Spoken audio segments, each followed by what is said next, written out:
Oh my gosh, we're here. Oh wow, it's happening. It's crash time. It is indeed crash time. Oh, it's crashing time either. We're crashing out right now. I'm so ready. We're past the bad crash episode, which is episode 1, and now we're into the ever increasingly better episodes, in my opinion, because I think episode 2 is better. Episode? I think it is the episode where I had the least idea of what I still have no idea what I'm doing, but I had less of an idea of what I was doing even back then. I think episode 2 is where we start to really, we really start leading into some of the elements that I think makes Crash pretty special, in my opinion. That's fair.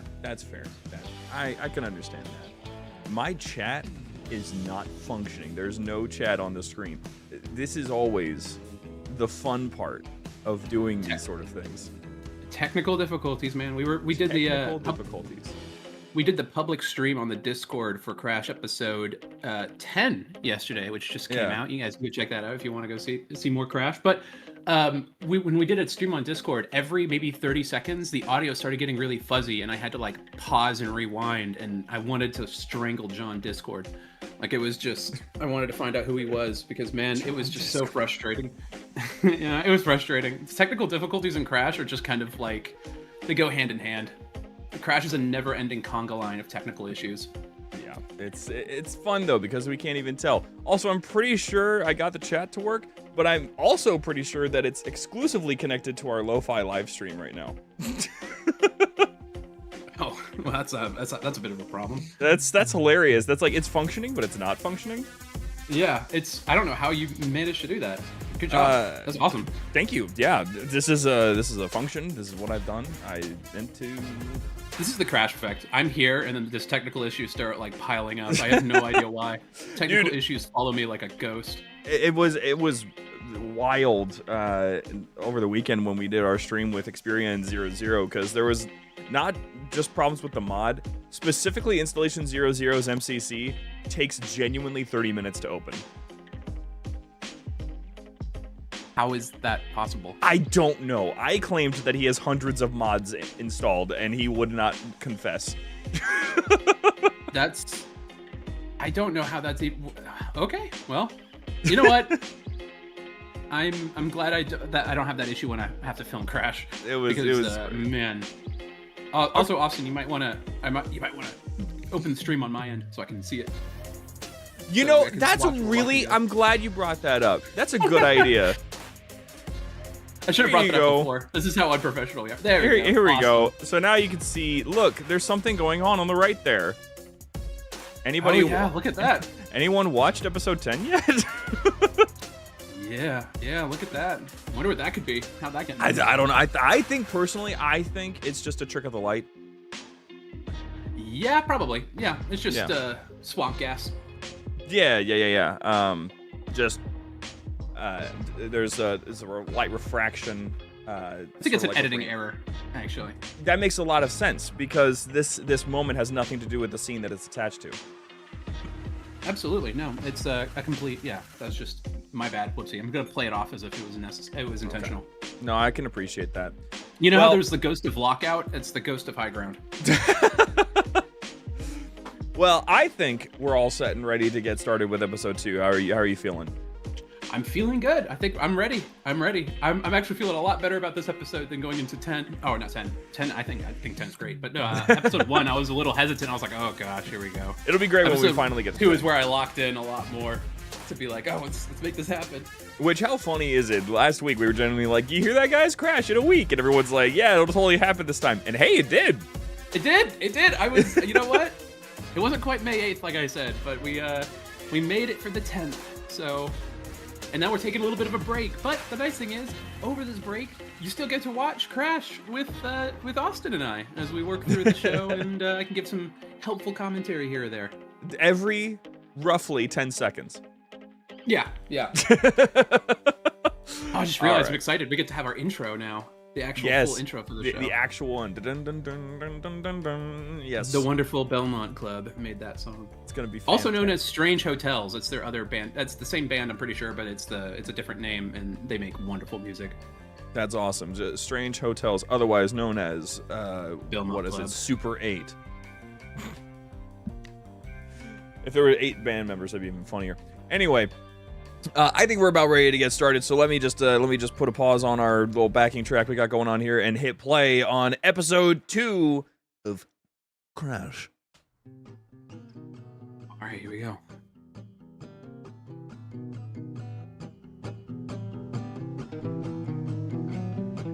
There he is.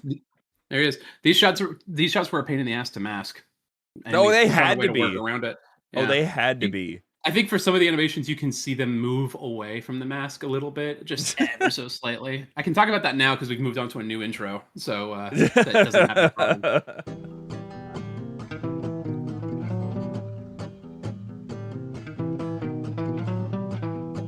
The wonderful cast. The goat was just present.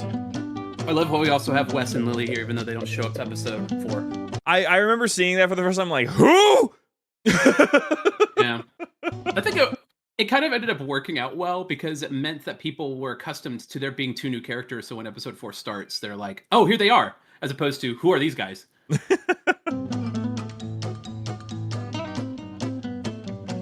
Who? Who? I don't know who that is. Who? I think almost all of these shots, except for maybe 1 or 2, have now happened in the show for the season so far.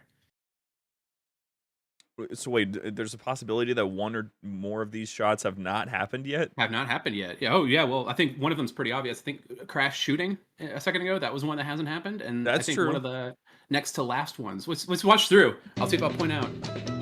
That's happened. That's happened. That's happened. That's happened. That one was weird. What was that? Wait, the tank? Yeah, that was weird. I wonder what that's about. Anyway. Actually, I don't know why I haven't caught. Is Target okay? I mean, I don't know if he's in a good place right there, all things considered. It's a whole ass tank. I don't know, maybe we'll have to wait and see what that's about. My brother was just playing like a guitar and being chill and all that. Yeah, being attacked by a tank, a Latanka. A lot can happen. A lot can happen. Devil's Playground, yeah.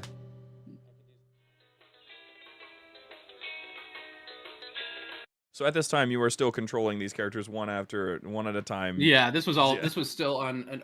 It's actually really funny. Oh, dude, I just realized there's a lot of things I could talk about with this. Yeah, this was all just this was all just on an Xbox One, like an Xbox One S.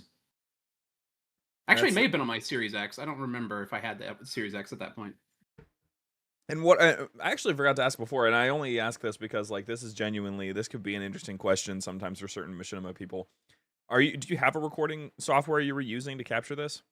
Oh, I was using the built-in Xbox game DVR. That's why I'm asking, because Halo Box Studios, it was the exact same way before he got in Elgato. Apparently, the Xbox game capture system is just goated.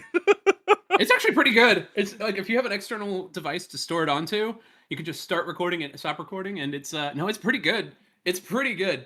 So yeah, I think in this episode, yeah, okay. So I definitely worked really hard to try to hide all of the Forge like markers, and you can see some under the toolboxes here. But you'll notice there's one that should be really obvious under the little light thing next to them there, the little generator light thing, and it's not there because I edited it out. There was a lot of masking in this episode to hide those because I was upset with not doing that in episode 1. Oh yeah, by the way, because Chad is slightly covering it up, and I also have this slightly zoomed in so that it's not nearly as good of an experience as watching it actually. This is on purpose. Earth, East African Protectorate. Days since arrival, 3. Yeah, the biggest jump in time that the show has had, actually. Maybe episode 2 to 3 might have a bit of a jump too, but episodes 4, 5, 6, 7, 8, and 9 and 10 are like all in the span of like 2 or 3 days. Whereas this is like a jump from episode 1, and then episode 3 is a jump of a few days as well. It's just been uneventful, man. What can you say? Yeah, it's been a heck of a week. Actually, so far the week's been really uneventful for these guys. Okay, so this was the first time that I was like, I'm sticking around, because I was like, there's no Falcons on this map. No, there was no Falcons in Halo 3 at all. Exactly. So I'm like, okay, was this just like something that you comped in from Reach, or what? Like, I knew No, you so comped it, but this I can reveal this trick now. So what we did was I went on to Gary's mod. This was before I had any access to mod tools or anything right ever. There's a bunch of Halo Reach mods on Gary's mod. And there was one that had flyable falcons, and you could spawn falcon. I think it was the term was flock, where they would just kind of populate the sky. And I got a mod that allowed you to change the skybox color and edit it. So I turned the skybox green, and then like went to the opposite side of flat grass and just let those things fly around. I even like positioned them on the opposite side of the map so they'd be flying away kind of generally from the camera and outwards towards like the center of the map where the flight pathing was sending them to. And then I just comped it in and just matched the angles. So this was back when I was heavily just trying to angle match stuff on Gary's mod, and I think the result was really cool because it really adds a whole lot. it was. I was really confused about what was happening when I was first watching. I'm like, I could tell that obviously it had to be some sort of comping green screen of some kind, but I didn't know how like what in particular you were doing to make it happen. And I was not catching the Gary's mod signs from episode 1. I remember that because I don't think there's any like distance color change in Gary's mod. I like had to change the color of the falcons, and I went down and used the color selector on the trees there below them so that there was a similar shade of blue to indicate how far away they were. That's smart. Like I was really trying to like micromanage to make sure all the details felt right. And that's why you still micromanage to this day to make every detail perfect. Micromanage and macromanage, as it turns out. Trying to do the best of both worlds, and that's why I have sleeping problems now. You're listening to Easy Does It Radio. Rowan Everyone's Cochran's favorite Easy Does thing. It. If it's not going to be Crash DJ, itself, it's this. Max Reverb. And I love Max Reverb. It's so fun. What a great name for a DJ, right? It really is. It's a good. It's like sort of like, you know, you have a newscaster that does the weather named like what is it? I think there's actually a character named Cars that's like Bill Weathers. I'm like that'd be it. That'd be yeah, something like that. But it's not his. I want to say that's not his actual name. That's just his DJ name. Nah, he's like DJ Max Reverb because it's maximum reverb. I want to believe his first name actually is Max. I bet it is Max. I think his name actually is Max. That's why it's a pun off of his actual name. It's a perfect idea. But yes, Easy Does It was fantastic. I still love tuning in and catching all of the little cameos that pop in. Yeah, they're really fun. They're really fun. In our little hiatus now from Crash, I think we're gonna be working on some detours, some fun ideas for detours, and more Far Side Files, and also, of course, we're gonna get into Easy Does It Radio because that's a great content fill between episodes, and can't wait to get back into it. It'll be awesome. Are we gonna go through the detours here on this stream? You think is that something you want to do? We could. I mean, I don't mind. It'd be fun. It would be fun. Yeah, I wouldn't really add too much to the runtime because they're pretty short. Exactly. All the news and hits from beyond the exclusion zone. It's a real scorcher out there today, folks. 105 degrees. Not that they could tell because they're in right there. In that, is that armor air conditioned? I believe it is like air cooled. I'd have to double check with the fucking book of lore that we've fucking written out for these things. Like the entire manual that our team wrote out for in the Far Side Files. Which, by the way, you can go check that out. There's like entire files and manuals on stuff that's been written as world building. Super cool. Heck yeah, dude. That's 180-year high.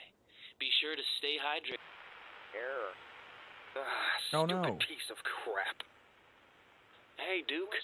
Do you know why we haven't left yet? I thought we. Also, I love this. I was gonna say, point this detail is they think it's broken, and you keep hearing a voice saying "voice command online awaiting input," and then it reacts to their lines later on. It's and it even reacts to their lines when they're not intending it to. It's really funny catching those things, but it's also like, how aren't they catching this? They're bored. They're absorbed in their own conversation. I'm here. Apparently not, amigo. How long do you think it'll take us to fix this place up? I don't know. Go ask Izzy. Fixing stuff isn't my forte. But this is fixer team, right? Not forte. So, can you not, like, fix stuff? Never said that, but my business card says I'm supposed to be breaking things. Well, if nothing else, at least you excel at that. Bite me, crow's nest. I don't see you doing your job. How about you bark at me when I'm on the clock? So if I can poke, we're getting way ahead of ourselves here, but Yes. I'm gonna guess mostly everyone here has watched episode 10. I myself have I not hope so. watched the whole thing, but I have watched a good portion of it, like from the opening parts. I wanted to know because I caught it immediately. I don't remember if it was like this in episode 9 or 8, but the helmet effects Mhm. got switched up a little bit. What was that about? You mean like the voice filter? Yeah, the voice filter. I don't remember messing with it much. I there's It's hard to say because I think there's sometimes for whatever reason that Premiere like mess with my preset sometimes, and I've only kind of recently noticed it doing that. If there has been a change, I don't remember because this was like almost 3 years ago that episode 2 came out, and so it's like Yeah. I don't really remember. I think I may have tweaked it just to be a little bit more clear. Um, I don't know. Yeah, because Oh yeah, the whole situation I'm talking about is like this is very like this is machinima helmet filter sort of sound, and then most recent episode, I'm only commenting on that because that's what I really remember. You had like your voices are coming out more clearly. There's less of that FFT filter on it. It's like it actually is its own unique sound, and I liked that a lot. I think that the voice filter that they have on now is actually closer to the voice filter we have when people are talking on the radio now from a Hmm. distance. And I think maybe I moved the normal speaking voice a little bit clearer so that way so that way you could tell the difference between when somebody is speaking at a distance over the radio versus when somebody is speaking like in person through the helmet filter. And I think that may have been just trying to separate those two audibly a little bit. And so we kind of pushed the radio to be a little bit more fuzzy and also pushed the regular voice to be a little bit more clear to make sure that contrast was strong enough to be able to tell at a glance. Yeah, yeah. I wouldn't change something like that unless there was like some sort of weird practical reason for it. I Like figured as much. That's why I was curious.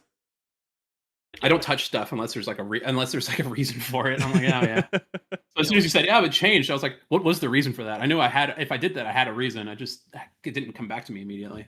Looking at episode 2 after that, after the banger that is episode 10 is wild. Yeah, you're right, Mr. GameSaw. You're right. Fixed.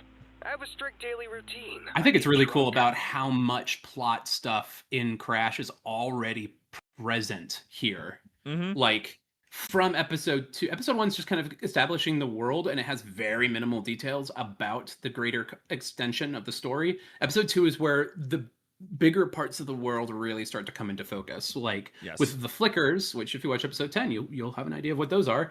Mm. The radio, even things like Easy Does It Radio or Willie Warden or people going missing in the VEZ are all established here in this episode. Yeah, which definitely does expose how much you meant it when you were like, yeah, this whole thing has been written out for a while. I knew exactly Yeah. what I wanted to do. Dare I say, it's the Lord of the Rings effect. I'll take it. That's a good. That's an honor. I'm honored to have such a comparison. torture, crash, and set fire to things. Usually in that order. Do you do that every day? No. Right now, I'm low on booze, so it's frickin' up my mojo. Voice command online. What is wrong with this stupid thing? Voice command Maybe try a online. different channel. Changing station. Elite World reference.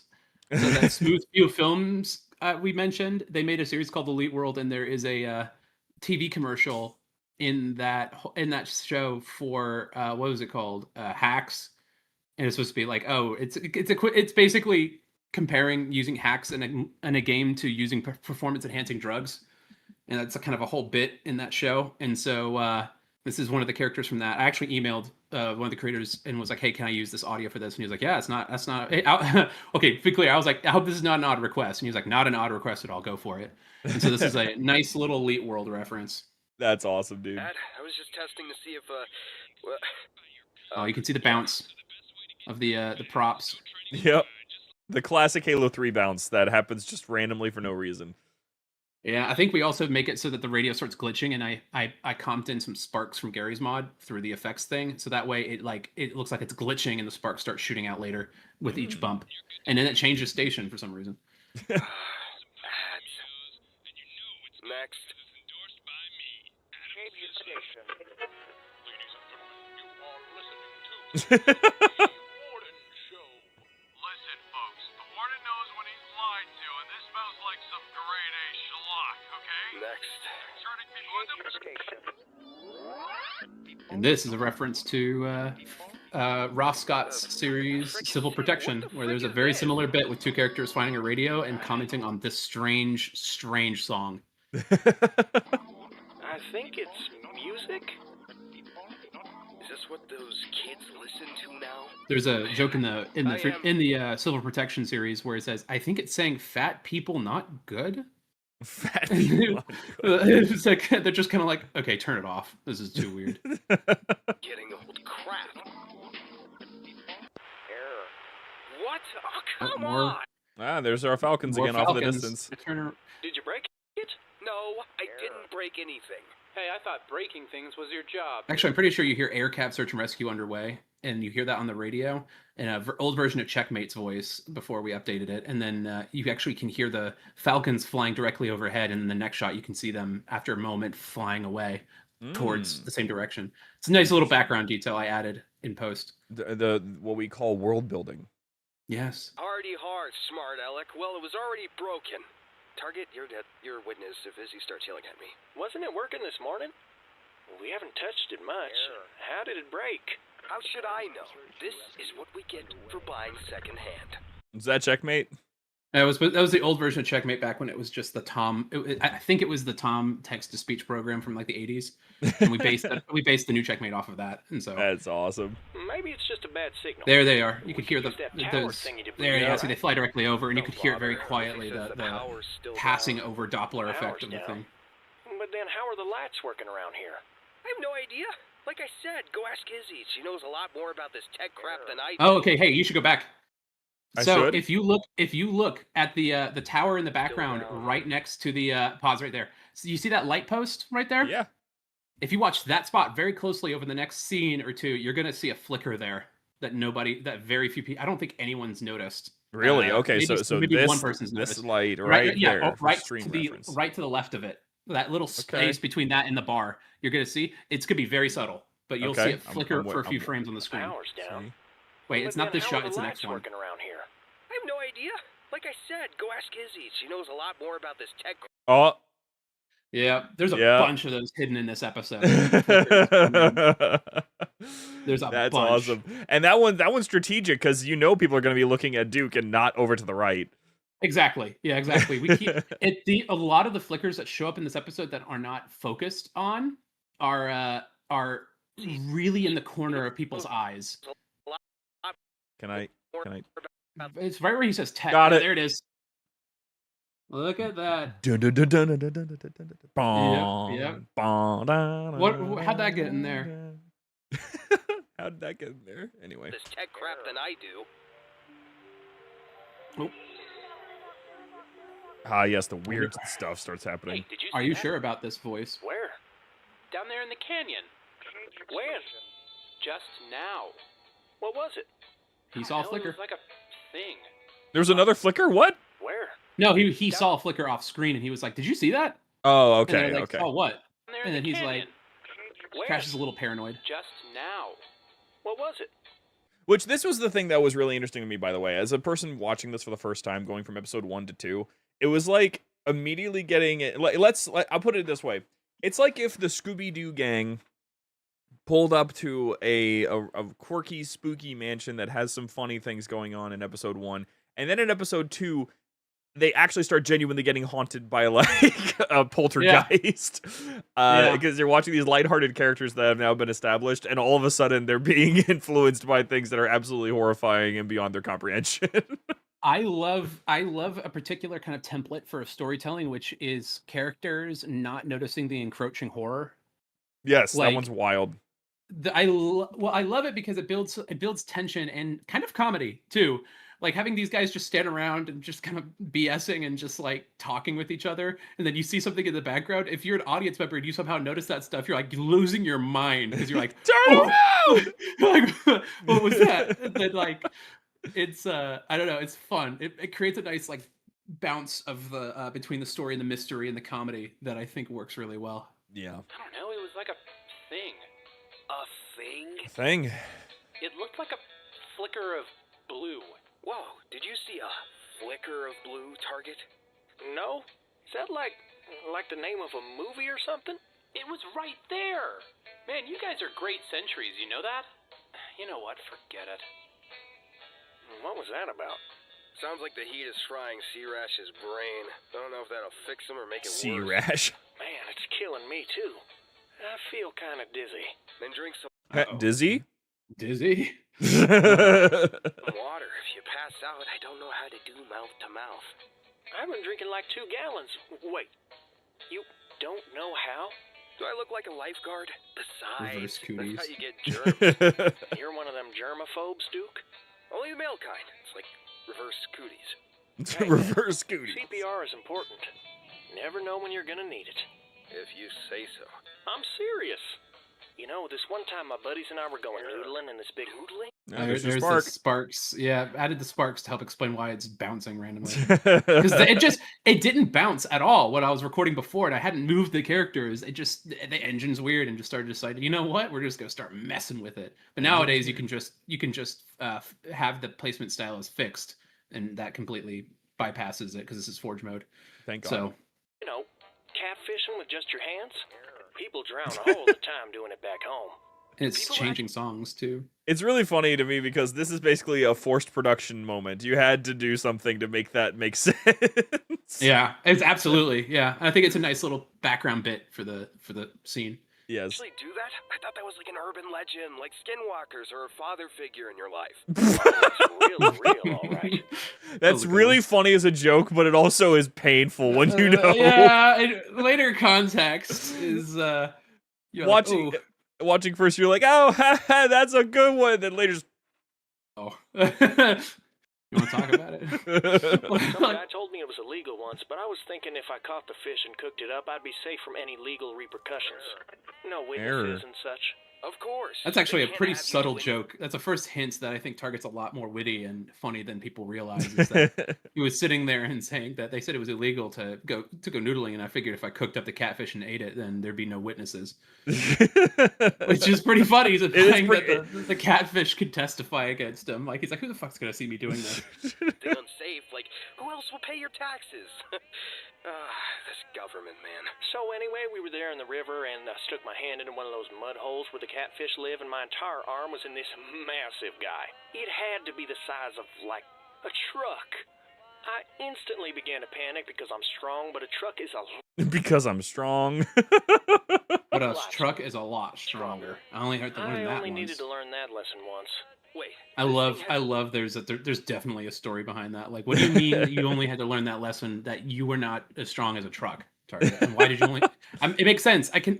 What was the lesson that you learned that you only had to learn it once? Yeah, exactly. Your whole arm, then how'd you get out? I had my dad's lucky switchblade with me, and I stabbed it real hard. I guess Error. I got it good because And it back to spat Adam my arm Sizzler right on the out and we radio. scrambled out of the water. Screw that. If you're gonna catch garbage that big to eat, why not just chuck a stick of dynamite in there? That'll do the trick. We tried that once, but it turns out we weren't the first. There must have been a lot of explosives in the water that never went off. Because when we did do it, the explosion was huge. Sounds like my kind of fishing trip.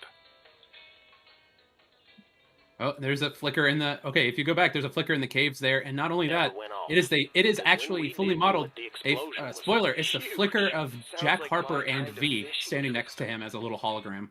Oh, see, I did catch this one. I saw this one, but I couldn't. Like, If you look, you can see the Jack Harper character model standing there, and also the little glowing orb next to him. Yep. Look Yep. at that! Look at that! Calling back all the way back here. Way We see here. these characters. In fact, the voice on the radio was V saying, "Are you sure about this?" And you can hear it echoing because it's recursive code left over. Oh, wow. And was this tied into that one Farside file, or is this is something else happening? It's all. I mean, technically, it's all tied in together. Yeah, that Farside file of Jack and V together when he was out in the jungle, and something was going on there. it is something, and obviously it is recursive here. Well, yeah, something's happening that is replaying that event right now. Wacky, wild, slightly Weird, terrifying. strange. And then he sees a hologram Jack Uh-huh. behind him. and then, or maybe not even Jack, but just somebody of the Spectres, and then Funny seeing you here. Oh my gosh, Peanut!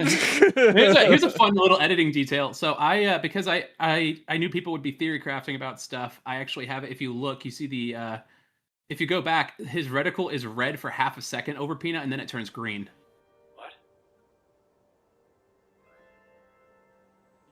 What the fuck? Funny. Oh yeah. Yeah, look at that. That was edited in post because there was no way I could make them on the same team and be the same color. So I just edited the thing that was the kind of level of detail I was putting onto this. It's identifying your friend like just before. Yeah. Seeing you here. I just like that frame of Crash like stepping back from out of fear from Peanut. This makes a lot of sense. Peanut, don't sneak up on me like that. Sneak up? I walked in front of you. Can't you just knock or something? There's no door. There's only one staircase. How else can I come up here? Okay, well, just don't. What are you even doing up here? What am I doing up here? What are you doing up here, silly? It's our turn to stand watch. What? Oh, right. Hey, Peanut, have you seen anything weird? It's funny how they just have radios everywhere, by the way, just all over the place. Like they desperately want to be entertained. Yeah. Well, this one time I saw my uncle naked. I meant here. Oh, no, he lives in Michigan. That's just funny. That's just good. Great. Maybe I am losing my mind. Hey, don't say that. My aunt went crazy, and she's nothing like you, except for seeing things. And the antisocial behavior, and the crippling loneliness. Thank you, Peanut. Dude, Peanut noticed immediately that Crash is seeing things Yeah. before he even told him. Like, Peanut is crazy observant, and that's something that we have written in constantly. I've noticed it because like the amount of times that he says something, I'm just like, that doesn't just sound like something you just said to be dumb. You noticed something. Yeah. Thank you, Peanut. I'll be down there in a second. There's a lot of people who think that Peanut is, he's kind of stupid. How did he get into the army? But then it's like, dude, if you actually pay attention, Peanut's a little goofy. He's a little bit of a silly guy, but he is very competent, very willing to be bloodthirsty, very fast, very strong, and he's also extremely observant. Yep. All good qualities and traits to have in the military. Oh, I also made sure that the boxes were still placed to scattered around from when he threw the grenade. Oh wow, I'm sure you didn't try to match their exact location, right? Probably not. Maybe I did. That doesn't sound like something. That sounds like something I might have done, but I can't say for certain. I'm the right kind of crazy for that. Oh, this running joke. Only solution I want is a vodka martini. Yes, the vodka martini. Next one. The drinking problem, only solution joke. Hey, took you long enough. Come on, Target. Let's go. Where are we going? Who cares? I mean, like, anything is better than standing up here in the sun doing nothing. That's what I enjoy, though, because that really, like, for anyone who might have a moment that's like, oh, well, this character, their funny running gag is they drink a lot. And then later it's like, yeah, he drinks a lot. Yeah, he drinks a lot. It's not, and that becomes less of a joke and more of a character trait, and I enjoy that. All right, stay safe, guys. What are you, my grandma? I didn't become a demo man because I valued safety, Peanut. Demo man. And be dangerous, I guess. Just be sure to have fun. Crash is looking out because he's very concerned about what he saw earlier. I would be too. Yeah. I would be also, too. Also, love this. This is going to come back into play in episode 5, this whole sequence. Uh-huh. Hey, look! That cloud looks like an elephant. Ooh, that one looks like a bird. That is a bird. Ooh, that one looks like a pillow. Really? A cloud that looks like a pillow? No shit. You should buy a lotto ticket. You think so? Because today my horoscope said... I was joking. Wait, you're not actually into that astrology shit, are you? I wish. I'm only assuming it's my horoscope since I don't actually know when I was born. How do you not know when you were born? My mom told me that dates are just random numbers the man made up to keep us down and quantify our time. Wait, how on earth did they let you join without a birth certificate? As absolute, I mean, apart from the keeping you down, dates are absolutely meant to quantify our time. Like that's the whole point. So Yeah. I don't know why he's so suspicious of that, but Something about total war? Or, I don't know. So, if you had to guess, how old do you think you are? I don't know. I feel like I must be 80-ish? 80? I think you should probably I love double the check sound he your makes. math there. With how hard you're with how hard you're cranking your characters, by the way, with how close they are to turning, I can only imagine how many times you accidentally turned Crash here. there's a little bit of a dead zone that before you turn. If you're very gentle, you can avoid it. But Okay, yeah, that would be a problem that we ran into occasionally. Yeah, because I can see how close you are to almost turning this model. Yeah. Yeah. If I was good at math, I would have joined the math army. Besides, if I Ah, yes, the Air Force. Or the Navy, depending on what you're doing. did win the lottery, I could just pay someone else to do it for me. That's why they have accountants, Crash. Where would you even buy a ticket? There's no convenience stores for like 200 miles in either direction. Wait, do they even have the lotto here? Yeah, there is. Back on the highway. It was right by the world's... Ugh. The what? Nothing. You guys said it was lame, so I guess it's not worth mentioning. All right. Drama queen Stupid over here. roadside attraction you were begging Pops to stop at. I forgot about that. It was the world's largest flea! I still can't believe you guys didn't want to see that. I would have wanted to see that. I've stopped on the highway for less. It was $20 a ticket, Peanut. Like hell I'm gonna pay for that. I would actually like to specifically point out one particular road stop. I don't know where it is. I just know that it's on the way between Ohio and Kansas. Nice open range there. There is a place called the Milk House. What? It is incredible. It's a dairy farm that apparently like just does a whole lot with dairy, and it's a really big building with like 7 free like coolers. It's really not that big when it comes to how much they have, but what they do offer is amazing. It's delicious. Highly recommend. All right. I would have paid. With what? You still owe me $50 for all that disgusting beer you made me buy. I need to switch Hey, crop. Sucks You Len is surprisingly tangy with notes of mint. It was bubblegum and Notes cactus of mint. flavor. Well, you can't put a price tag on adventure. Well, adventure Facts. Peanut spitting straight facts. No printer. tasted I like his response. Like Oh, adventure oh, no. tasted like toilet wine. toilet wine. Hey now. Toilet wine. No context. No setup for that. 'Cause You know what toilet wine is? Toilet wine? No, I've never heard of the term. Oh, well, that's what they do in prison to make alcoholic beverages, where they like you basically use the back part of a toilet and let it fill up with water, and then you toss. I believe you toss fruit in there to let them rot and ferment, and so you can make rudimentary wine out of that and get a buzz. This is why I wholeheartedly listened to this one guy. I don't remember what his name is, but he's a marketing guy, and he did this whole presentation on wine being a good example of being sold expensive things that should be cheap, because wine is like, everyone has done wine, everyone can do wine. Wine came from countries that didn't know how to brew. and he even pointed out, he's like, you want to know why the Italians have 1,000 different kinds of cheese? It's because they couldn't make anything better than cheddar.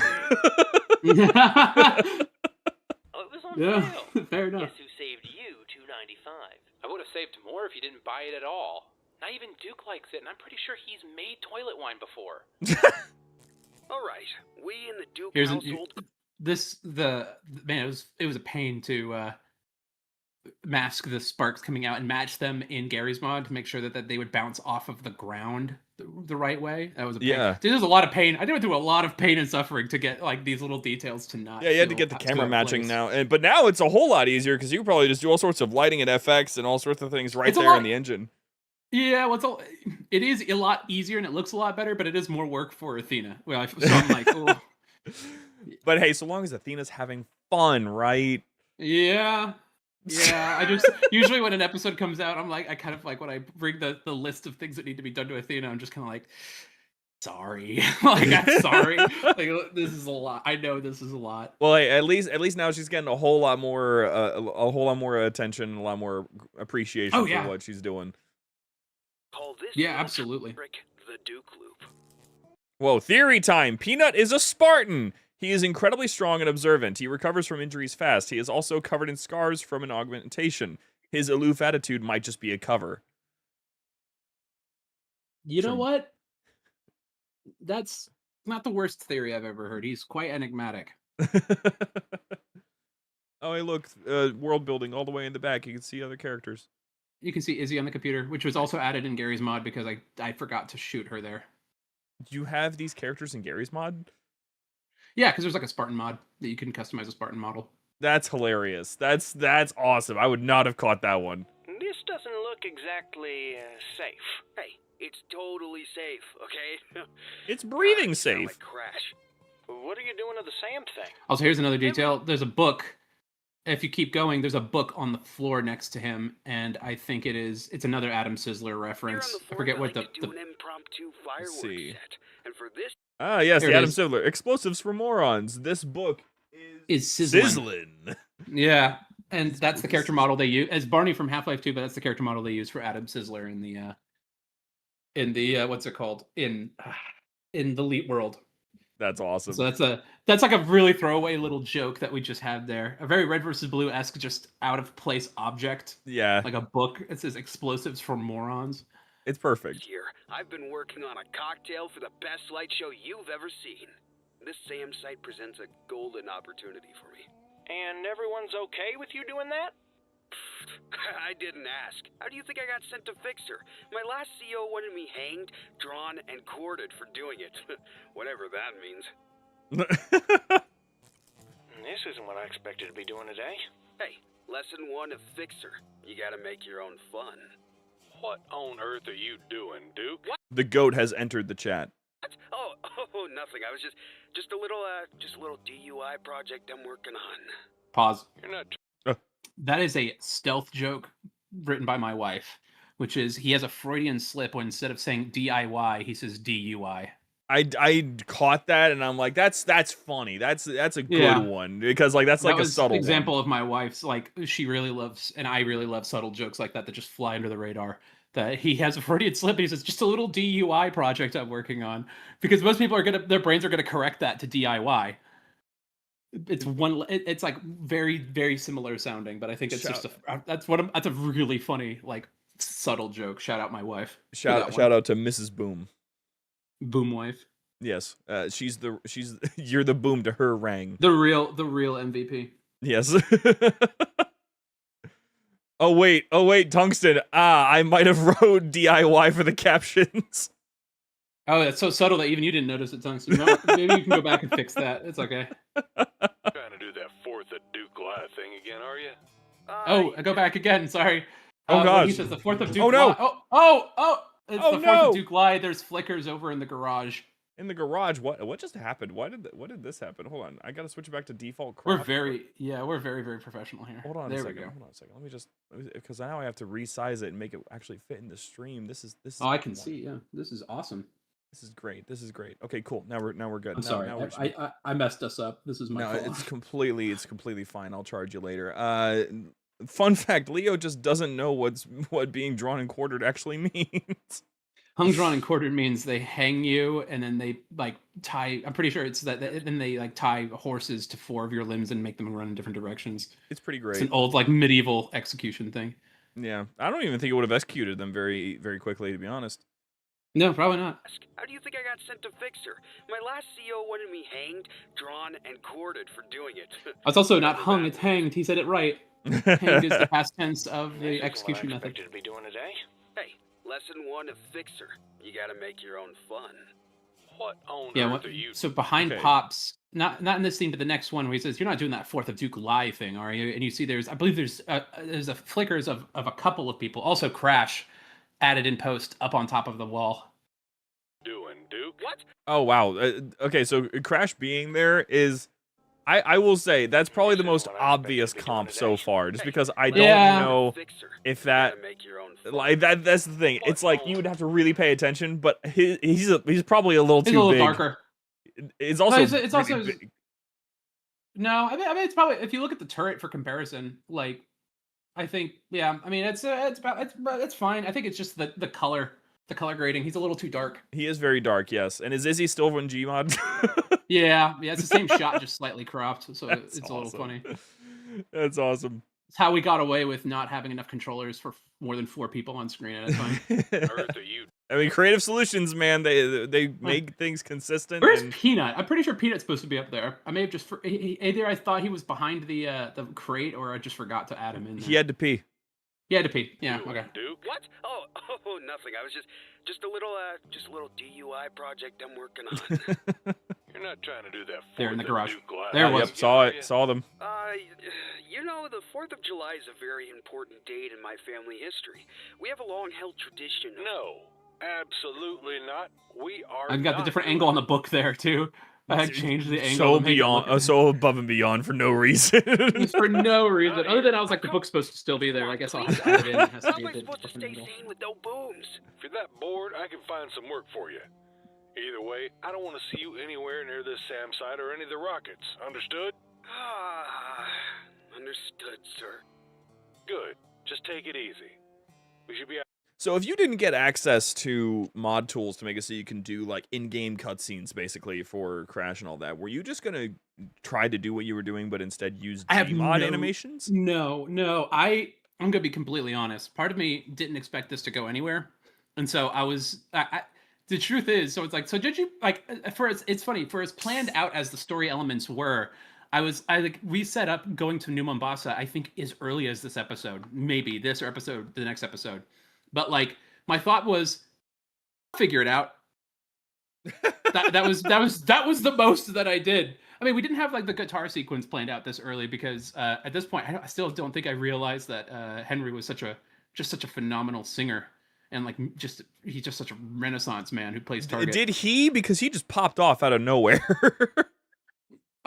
I do no. He has an existing channel with music, and it's all amazing. And he's made more music too that has not been released yet. That hey, maybe we'll see on the Boomerang channel soon. Here before the official Crash record. I'm here for it. Out of here in time for the 4th. We can visit a real fireworks show. Pelican off in the distance. Then, okay. That was also a Gary's Mod thing added in post. All right. I'm going to take a shot every time that happens. Season 1 soundtrack. It'd probably be a whole lot easier to just have that original music play, because I would like put onto the record, because I would imagine putting on the soundtrack, which I'm pretty sure is all licensed music, would be a nightmare to clear. Yeah. Making your own original music and just publishing that is so much easier. Need to go, Absolutely. Crash the Musical, perchance? Oh, that's a good detour. That'd be funny. I'm sorry. I'm also eating because I'm starving. This is unprofessional, but I've never claimed to be professional. No. You have to understand, it is professional. If we're going to call this back to Lord of the Rings again, Percy Jackson minimum. Percy Jackson, what am I talking about? Peter Jackson. Percy Jackson. Percy Jackson. Minimum. Like, how many? Like 70 cups of tea every workday? Because he had a dedicated tea guy to give him tea because he freaking loves tea. So what we're saying here is ingesting to focus is just part of the game. You're supposed to keep watch. The Crucicle. I'm sorry. You never said what I was supposed to be watching. Low on booze and no light show. This place may be the worst thing to ever friggin' happen to me. I have family members that talk like that. Yeah. That's me when I go to a family function. Hey, look, that one looks like Can we play a different game, please? Ooh, can we have a sing-off? Ugh, no thanks. My mom always said I sound like a strangled cat when I sing. Do you think you sound like a strangled cat when you sing? Do I think so? No, I know. I happen to know that I do. How about Simon Says? How about the quiet game? No, I hate that game. How about No. I Spy? Yet he's still willing to play it later on. Yes. That I'll joke go comes first. back like 2 or 3 I times. spy something brown.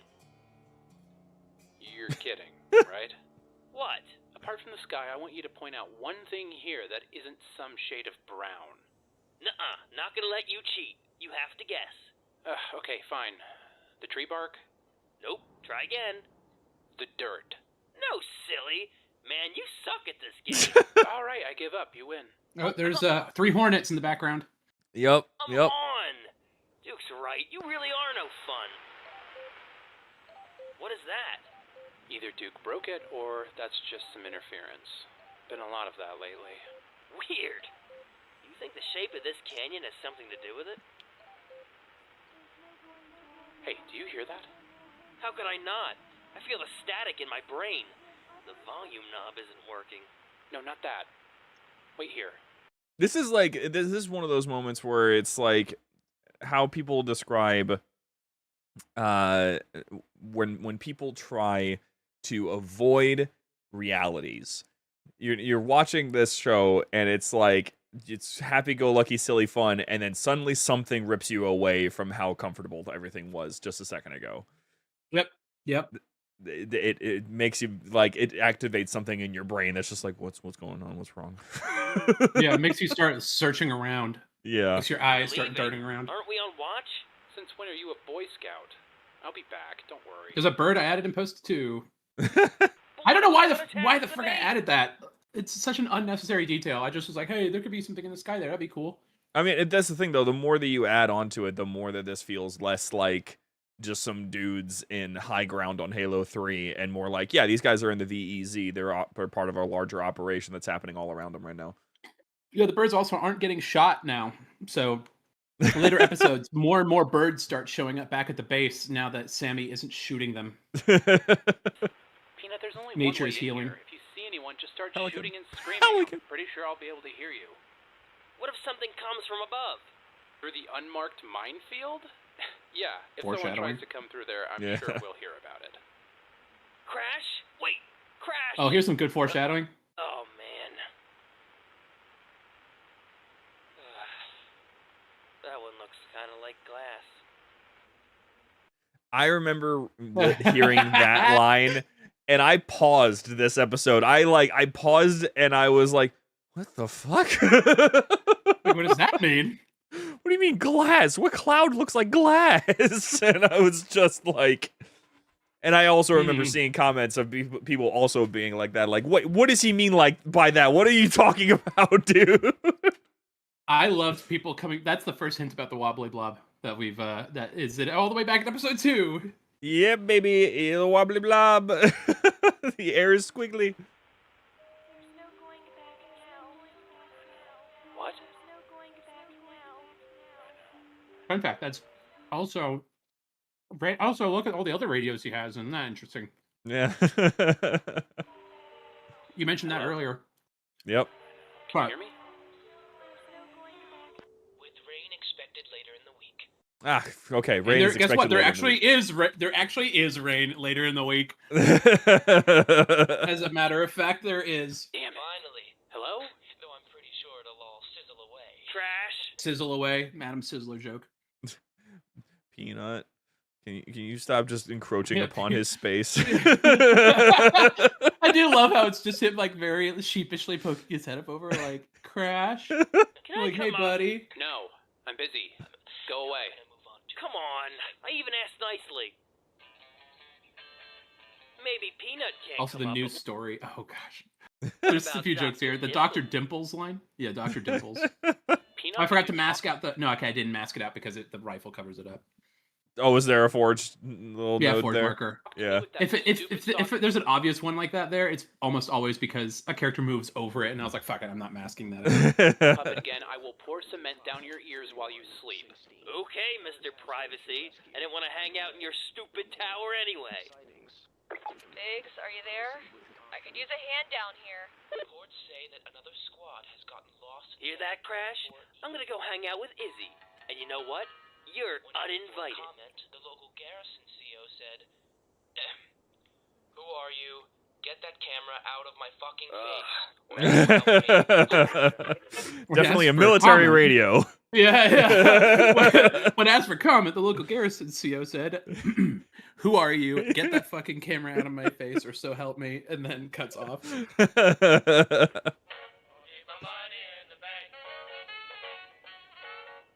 come all Also, the fun little aliens are like serendipity. All of the newer radios in the VEZ can't get once all the new radios are added in, they can no longer get any other signal other than Easy Does It Radio, the only sanctioned station in the VEZ. These are old radios, and they can get way more stations, which is also mentioned in what was it called? Another Man's Treasure, like Far Side File video. So a little fun, happy accident there. That's why there's so many stations on these old radios, but later episodes there's only one station on the radio. Yeah, and it's because they keep getting them replaced and sent new ones in. Who's controlling the situation? dudes? What do you mean, like mail? No, I mean that too, but what I was saying is that all the aliens I've ever come across stand up on two legs and have two arms like a... The cloud that looks like glass is how we know Peanut is the superior sentry. A little bit, actually. Crash didn't notice anything like that. He didn't. He was noticing everything at first. like a normal dude. I'll have to take your word for it. Alright, you're To be honest, I supposed can't see Crash. Actually, Crash does stare into the sky sometimes. You'll notice him watching ships fly over. I just don't think he was expecting to see anything weird up there. No, So he wasn't looking. Certainly not any wobbly blobs. Why the fuck would he look for that? Not in person, but I know about them. They taught me all the different kinds. Hey, this was the and first basics. conversation I think Halo Studios ever shared on one of their Halo spotlights. Oh, was it really? Mm-hmm. That's This awesome. conversation about alien dudes, why they're all like species from Earth. I remember us having a conversation. If you're down with this one, I remember us having a conversation about how like getting the Halo spotlight was like this thing that you were really looking forward to and excited about, and then when it happened, it was like, oh, because the Halo spotlight is cool, but it's like for most projects that are at this scale, it's sort of just this nice like little kick in the pants. It's not this like, oh my gosh, sort of moment there was I a think it's moment where I was like, advertised to oh be. my gosh, because it was right when we made episode 2, right? And so Yeah. I think that was really cool at the moment. And then we got onto Halo Spotlight again, and I think the person that they wrote it out, they're like, oh yes, and the new tantalizing preview for Crash, Fixer and his loyal fire team, and I was like, who? Like, wait a minute, who?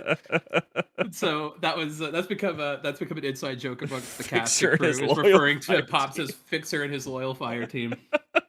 I think it's really funny. Yeah, the spotlight is certainly an interesting thing to try to accomplish. It's definitely, I think, better suited for specifically showcasing like artists and giving It's great for those that. a platform, because there's so many of those across the internet. So having a nice pedestal for those specific projects, Well deserved. Yeah, absolutely.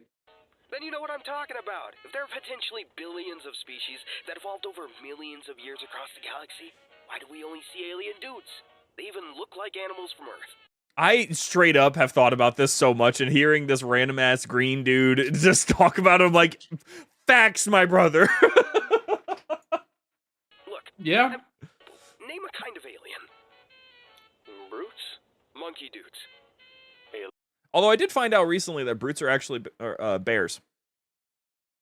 Like, we call them monkeys because they look like monkeys and move like monkeys, and that completely checks out. But they are actually genetically closer to bears. I don't think Duke is the kind of person to be like, actually, they're genetically. No, closer to absolutely, I bears." am though. Like, That's why I paused this conversation to make Like- that comment.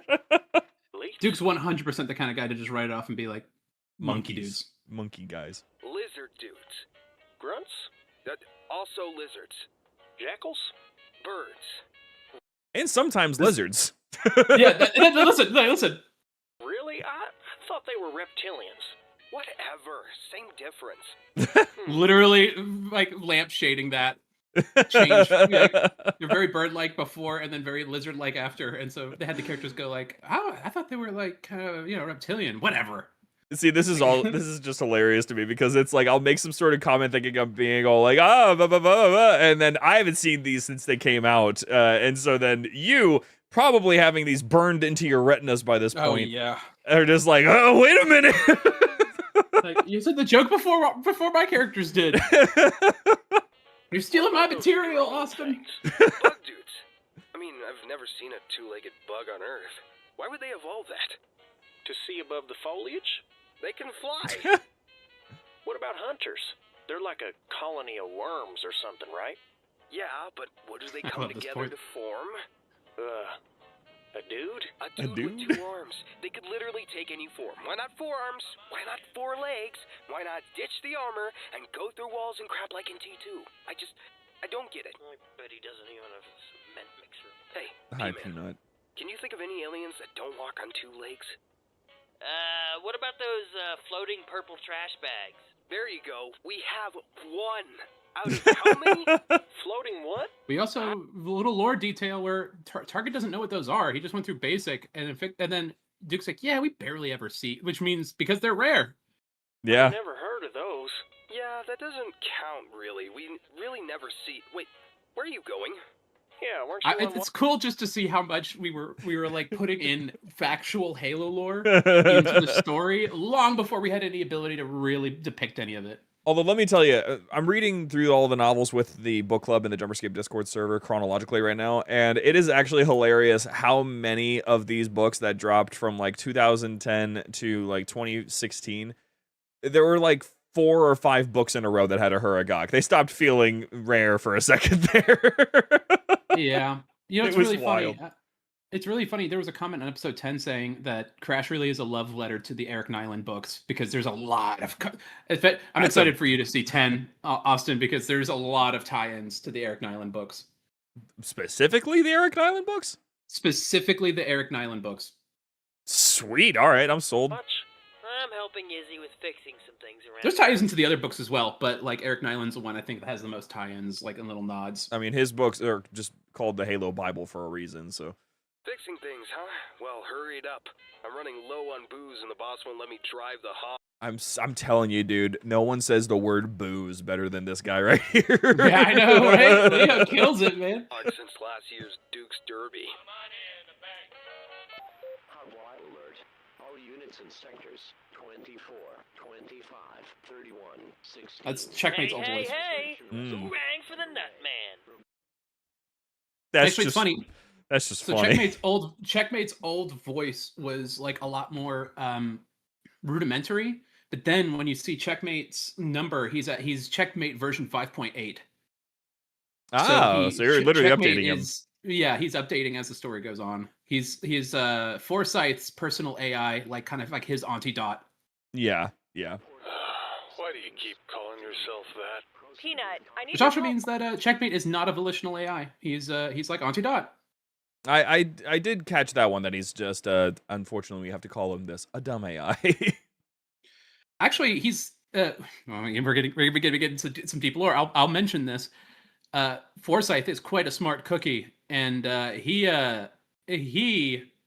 has designed his own proprietary AI technology. And Checkmate is an early prototype that he's kept around. That is not that I guess you would call a semi-smart AI, but it's not. It's well within the. It's not as like crazy advanced as like Cortana, but it is quite a fancy piece of hardware that's very Sweet. very adaptable to his needs.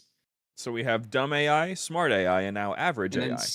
yeah, medium, semi-smart. Average intelligence AI. Finding some ECH wire. Oh, you came to the right Nutman. Seriously. Golly. Yeah, I know. I love Pops.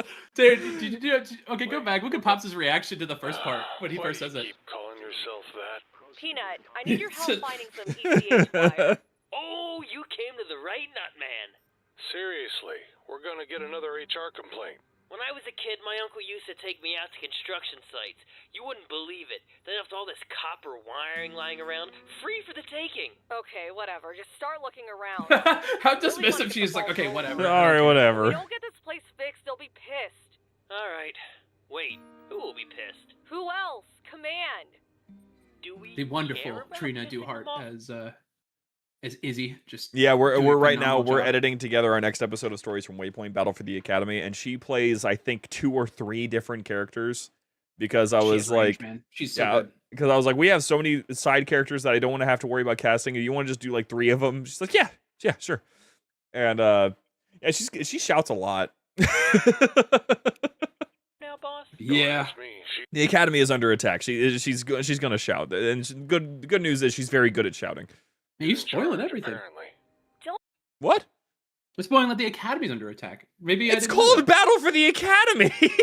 Hey, well, I'm not very bright, okay? So I don't judge a book by its cover, Austin. All right, Or its title. Or its title. I judge a book when I read it.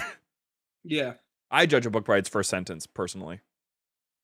that's a pretty solid way of doing it. It's pretty fun actually, because like if you really like dive into it, here I'll get an example here. Halo Cryptum might have one of the most interesting, if I remember correctly. Let's see. If we go to actual chapter 1. So this is why it's interesting. We already know, based on the back of the book, that this is 100,000 years ago, and it has advanced species like the Forerunners and ancient humans. But the first sentence of this book is, the boat's crew banked the fires, disengaged the steam engine, and raised the calliope, whatever that is, horn from the water. They're on water. They're not in space. They're like on a boat, and it's like, what? Why? I forget the specific. I don't remember what the book was specifically, but there's a book that the opening title or the opening sentence was, "The building was on fire and it wasn't my fault." See, this is what I'm saying. I would read that book. Like, that's a good. That first sentence, the first thing you say, is really important. I love that. I forget which book it is, which is really funny because it was a friend of mine who told me about that first line. But that's so engaging because it already paints a picture like, okay, everything's on fire and it's not my fault. Like that, he wants to get that straight immediately. Just make sure that that's known. It's known information. You know we probably get more exciting jobs if you guys didn't clown around all the time. Hey, being a clown is a very exciting job. It's probably. Has he been a clown? You know what? I never even put that together. That implies that he may have been a clown before. Which actually, that's great lore for Peanut. I don't know if I'll commit to that, but that's a fun. Write that down. Write that down. It's a really fun headcanon. We got a lot on this place. I can see it. So, where should I start looking? Try the back rooms. The back rooms. All of a sudden, everyone starts thinking a little too deeply about this. Yeah. That was in the premiere. Everyone's like, "Not the back rooms, Peanut's gonna die." Boxes back there. Detective Pete. Oh, dude, and you and I would appreciate this especially. The fact that Backrooms is becoming this big movie, but it's being directed by the guy who made the original, like, short animated videos on YouTube. Yeah. Wow, I didn't know that. A dude who was just making fun YouTube videos based on an idea from some forum is now directing an A24 film. Dude, I love this world we live in. Isn't it so cool? That's so cool. Congrats, dude. That's so cool for that guy. That's right. Awesome. I'm totally gonna watch it with my friends. It's gonna be awesome. Well, now I have to watch it because I was like, oh, they're making a Backrooms movie. But now, as soon as you mentioned that, I was like, oh no, I'm in. I'm all the way in. Kane Pixels. Yes, thank you, Leo. Yes, his name is Kane Pixels. It's freaking crazy. Dude, yeah, I'm watching it. He's not on drugs? Are you kidding? That's crazy. It's impossible to get me into the theater to watch something, but as soon as you said that, I'm like, no, actually, now I really want to watch it. Yeah, it's gonna be awesome. For Crash when he found that bottle of painkillers, remember? Oh, right. Is that why we don't carry painkillers anymore? We do. Foreshadowing. Okay, hold on. Actually, real quick, is this another masking job, or are you controlling 2 controllers right now? 2 controllers, I'm pretty sure. Okay, you're switching back and forth very quickly, so I was just checking. I think it was just one hand in the other. Like I was holding controller over both. Oh yeah. On each controller. Yeah. Full of his vitamins now. What if he takes those? He won't. He only likes the fruity ones. Sometimes we do a masking job for them if there's more complicated moves. There's a really bad masking job at the end of this episode. I'll point it out. For scenes like this, by the way, did you already have these episodes done in like a semi-audio drama format, just so that? No, that's how we do it. We actually, because I want the show to be. I think the show needs to, like, apart from looking interesting, the show should like sound interesting. And so every episode of Crash begins as an audio drama because because one, it's way easier to correct at the stage of audio drama before you put film down. And so the episode is done in audio form, even with like music and some basic sound effects stuff, way before we film. That's one of the reasons. I think that's one of the reasons the show takes so long is because we're really thoughtful about how we like. I put a lot of thought into making sure that the episode sounds good and the pacing of the conversation works well. Because Yeah. if I need to change anything, it's way easier to change when it's just audio. Yes. And so, and here's the thing: a lot of people do second screen viewing, and so I wanted the show to, if you look away, I wanted the show to still be engaging. And so I was like, if this audio is engaging, then you can look away for a few seconds, and then when you look back, there's also something interesting on the screen. So it has this like, it's a bit of a double whammy where it's like it makes you want to watch it, but it doesn't punish you for looking away. Does that make sense? Yes. Like, I don't know. I feel like I'm very happy with our attitude towards that because I think that it just really helps set Crash apart. Because I feel like we're not insecurely being like, no, you got to keep looking. It's like, no, I mean, you can just listen. That's fine. Yes. Like most of the time, you're not missing anything other than some nice, pretty shots and characters head bobbing. But like sometimes, if you're looking, there's some we really like to give you a pat on the back for looking. Like there's so many little jokes and little gags that go on. Yes, it's perfect. It's a rewarding experience for the viewer. My question, by the way. What? The base is there anything new to report? Everything is broken, and I don't really get paid enough to fix it. But come to Facts. think of it, that's Facts. hardly news. How long until you think it'll be operational? A few minutes if I had enough supplies and tools, which I don't. No. So what's the game plan? If Peanut can find that wire, I can start rewiring control of this system to my laptop. Then what? If I can get full power back on, then that would expedite Exposition. repairs. But honestly, I'm still trying to figure out the extent of the damage. This place has some power, but not much. Not sure what's throttling it. Let me know if you have any breakthroughs. I'd rather get out of here soon. What? I'm pretty sure you could see that in the next episodes I start removing the props because I'm like I am so tired of editing out the little like forge markers and I'm like fine, the map will be like vanish, like it would be weirdly empty now. And then and now that we don't have forge markers in forge mode for the new tools, we could just place things down. I still don't want to do it because that means between sessions I have to like go back and rewatch and see where props are and try to keep it in continuity. Yeah, So it's just easier to not do that. Easier in continuity to just not have anything there. Yeah. Born Guilty is asking, how much do they get paid? It's actually what, the voice actors or who are you talking about specifically? We're probably talking about the characters. Yeah, I was gonna say the voice actors. It's kind of like originally when we pitched the show, it was free, and then the first thing was like $10 per episode, and because we weren't. This was like right when we launched the Patreon, and I think we're like right up at $50 an episode now. But it's probably gonna get it's probably gonna be getting a bump here pretty soon. It's just mostly that I'm really bad at trying to making sure because also our cast has grown, and so now it's like, oh yeah, I can bump up the pay, but then if I bump up the pay across the board. Even like $10 more would be like suddenly that is several $100s that I'm out of like for production each episode, and so it's like I just have to be thoughtful about it. And yeah, I mean it's kind of fluid. It depends on how well the show is doing and how much it grows. And I mean, yeah, more or less it changes. Revan just dropped another support for us. Thank you so much for that, my friend. Saying, as someone who mostly listens to videos while working or doing something, I really appreciate the fact that you edit for people who just listen. Yeah. I feel like a lot of times creators are really focused on, they really want the attention of the audience, and that's not a bad instinct. But I think that if you let that instinct drive you outside of putting yourself in the shoes of the normal average viewer, then and that can be problematic because it can lead you to doing things differently in such a way that isn't as viewer friendly, if that makes sense. Yeah. Oh, and but hey, oh yeah, go ahead. No, I'm gonna cut off entirely, so you continue what you're saying. But hey, oh no, I was gonna say yeah. So I was gonna say if when it comes to I completely lost my train of thought, actually. Sweet. Okay, that makes this a lot easier. So my energy came back and said that that it's cool. That's really cool. But I meant in universe, in the world of Crash, how much of these characters get paid? Oh gosh, I have no idea. Like,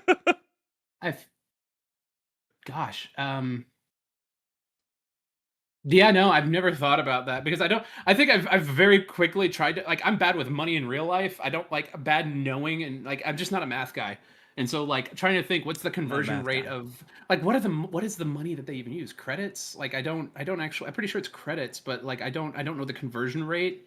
And so I try to avoid hard numbers as much as possible when it comes to the show because it's just Yeah. like otherwise I have to sit. I'm basically committing myself to sit there and do the math, and I'm like I don't want to do that part personally.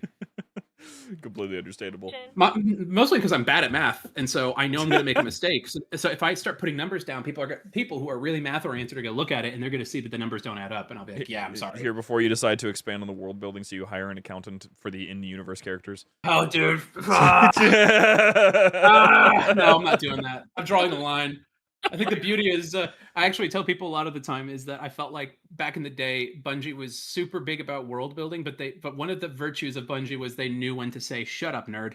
You know what I mean? They knew at what point to stop caring and be like, whatever. They even lampshaded it where, like, in the development commentaries for Halo, when they're talking about the elites talking, and you hear Marty turn. I think Marty turns to like, who is it? Joe Staten, and says, he goes like, "Hey, how are the elites making those sounds with just the mandibles?" And he's like, "Well, you know," he's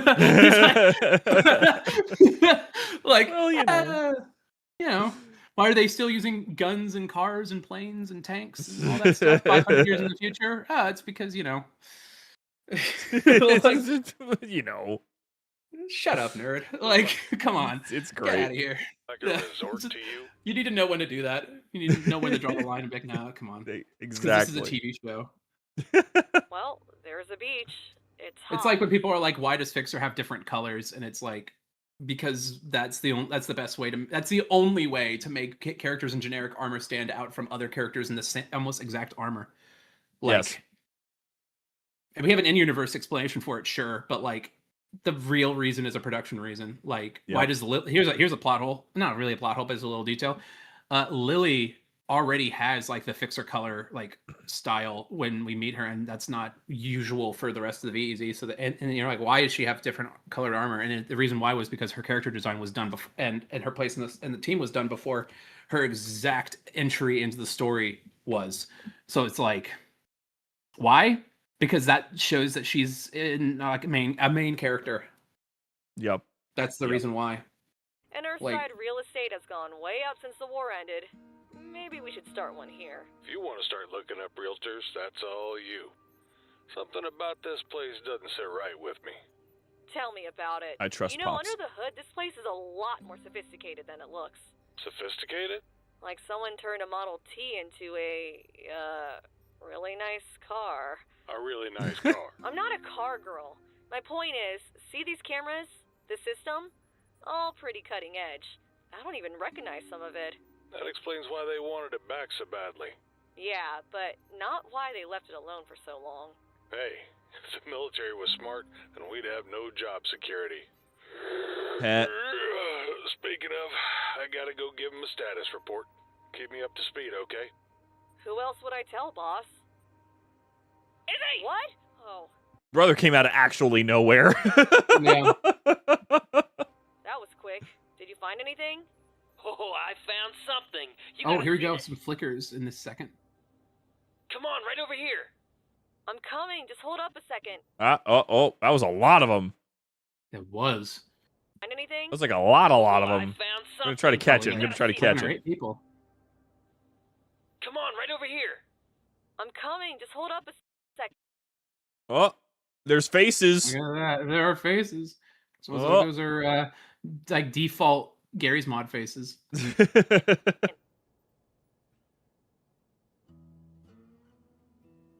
Good thing we don't get a good look at them, because that way, if those characters come back or get added into the story at a later time, then they can go with a different face. Exactly. It's like, hey, we're not going to be using Gary's mod faces for characters going Wow. forward. That is Hey, look, there's a great. Farside logo added in post onto the door. Hey. Secret door. That was a pain in the ass. I remember door? one shot. Look at the fucking lighting engine in behind the crates behind her. Yeah. Being, like, brighter than the sun. I remember there was one shot. I had to re-edit the entire video at one point I had to re-render the entire video because I looked and there was one shot where the Farside logo was missing.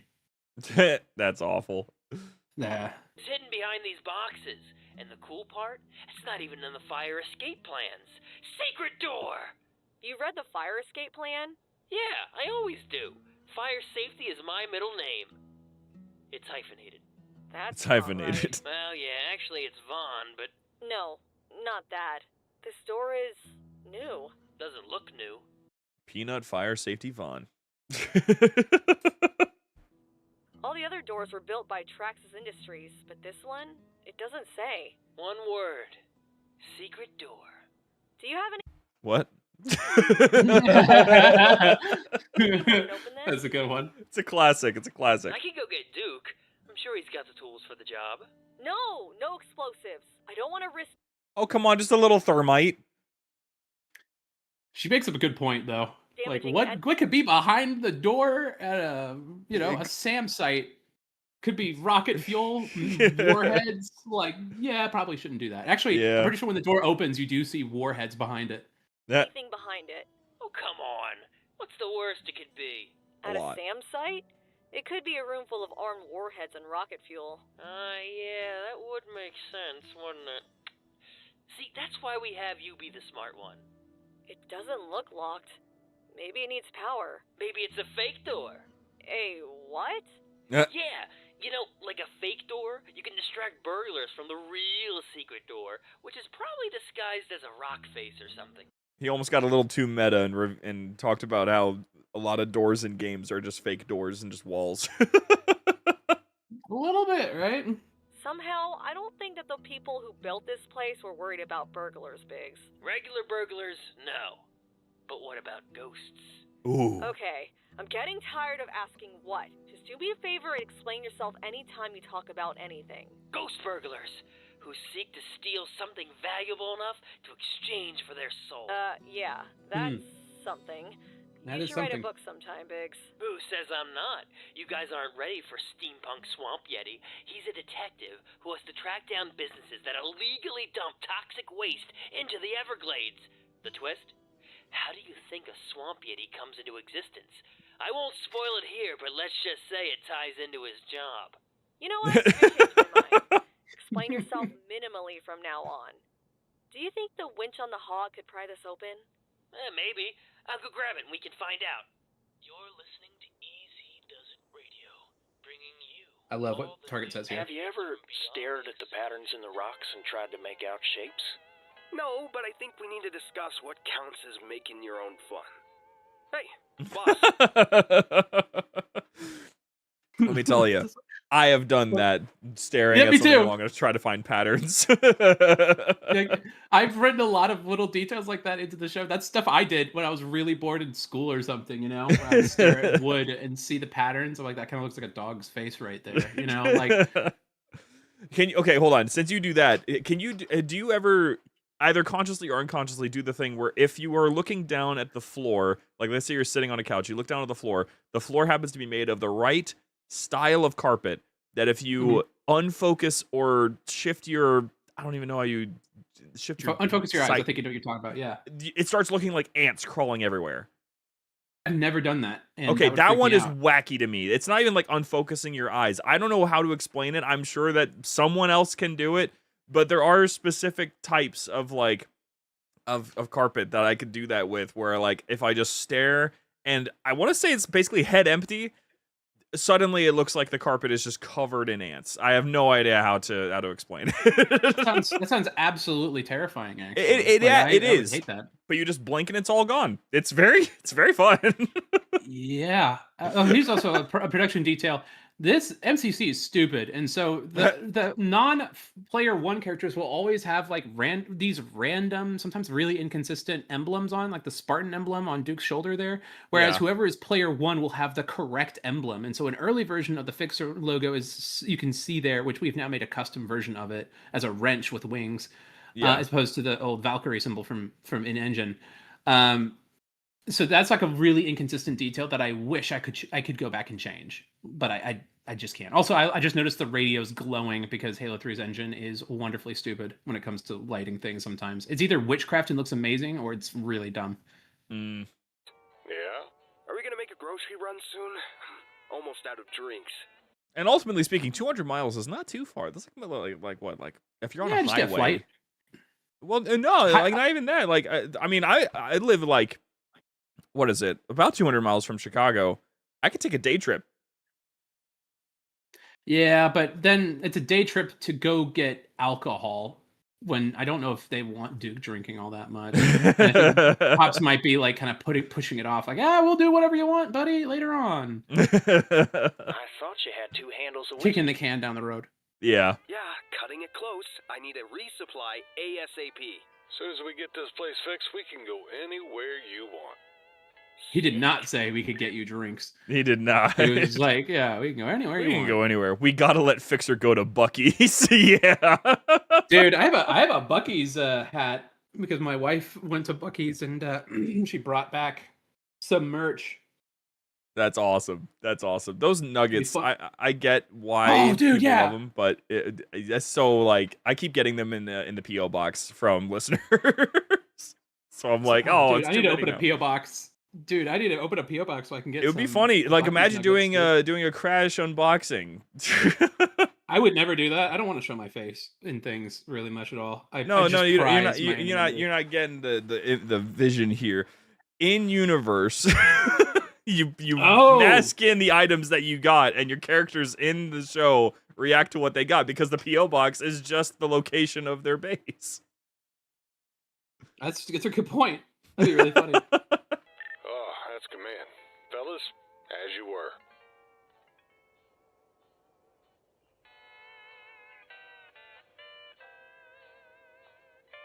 Another I think flicker Crash there, is I believe. traumatized. I mean, I feel like that goes without saying. Just the heat. Right. Also, I love how the radio is very fuzzy, but then when it cuts to the car here, the car speakers on the radios, I think might be inconsistent, but I tried to make it so that when the car's radio is playing, it's clear. Because it's like a stereo. Biggs. Oh, yeah. Where you going? Thought you were helping with the boxes. Hey, boss man. And you're shifting. Keep it shifting it direction. Yeah, you shifted it the right diegetic. direction. Gosh dang it, the stupid camera doing the little thing. Anyway, yeah, you doing the panning is really good. I was just helping Izzy wrench her mystery door. Question you got, when will you do another PSA?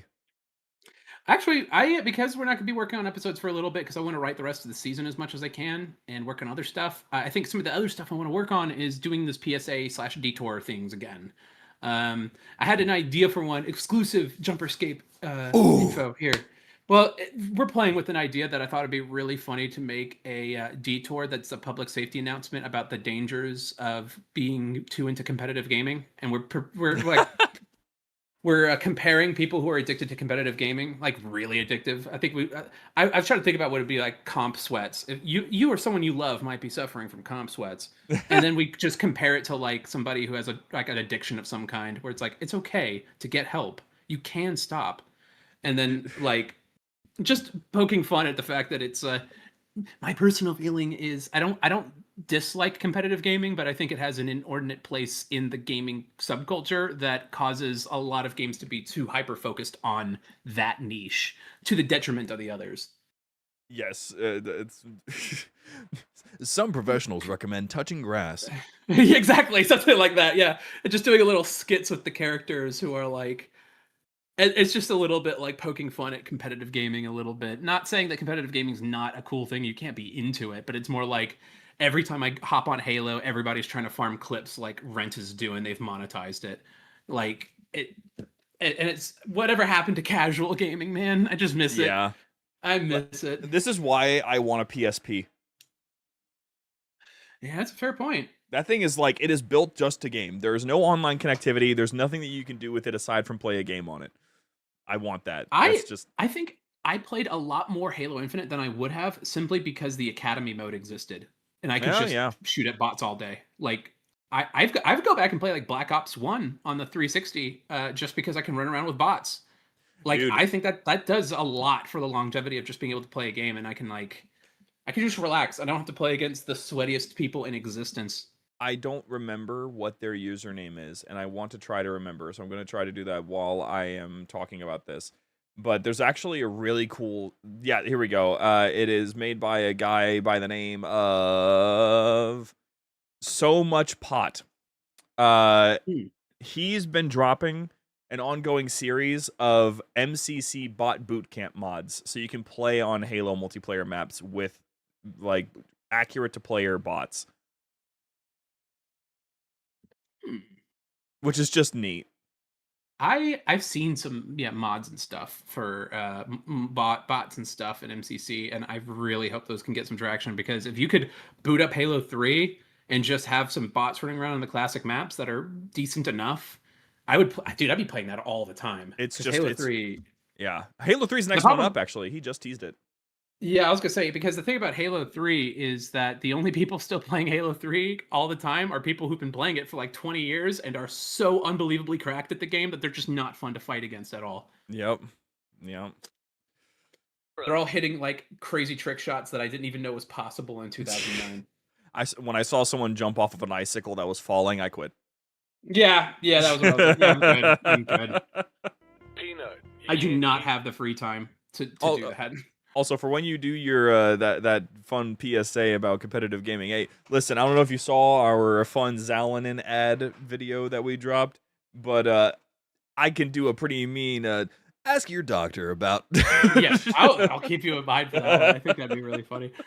I think we should do it. We should really play it straight, where the characters are like pleading with the audience, like, you know what I mean? Like, yes, look, there's no shame in this. This is a serious and then one of the characters matter. could be like, I used to play video games all the time, but now I don't have, like, I can't afford an Adderall prescription. And it's like we make it so that Peanut behind. it's like they have Peanut on there, and then it has like something Peanut, whatever his rank or whatever, and then former competitive gamer. And he's talking about his experience as a competitive gamer. Exactly. Yeah. Dude. I can't like, it's fun because it's like I look at games like Deadlock. I love Valve and I love the character design in Deadlock, but then I look at the game and I'm like, dude, this is a game that is made for people who have way too much free time. And I have multiple jobs, and like I can't. I just can't. I like multiplayer games that respect 30, your time. I can't do it. That's the thing. I like it when there's a multiplayer game that it isn't that they respect your time because they ask a lot of you, but games like Warframe, War Thunder, and those games that are kind of like they have so much to do and so much that you can do that it takes forever to beat it. You have no expectation to be the best.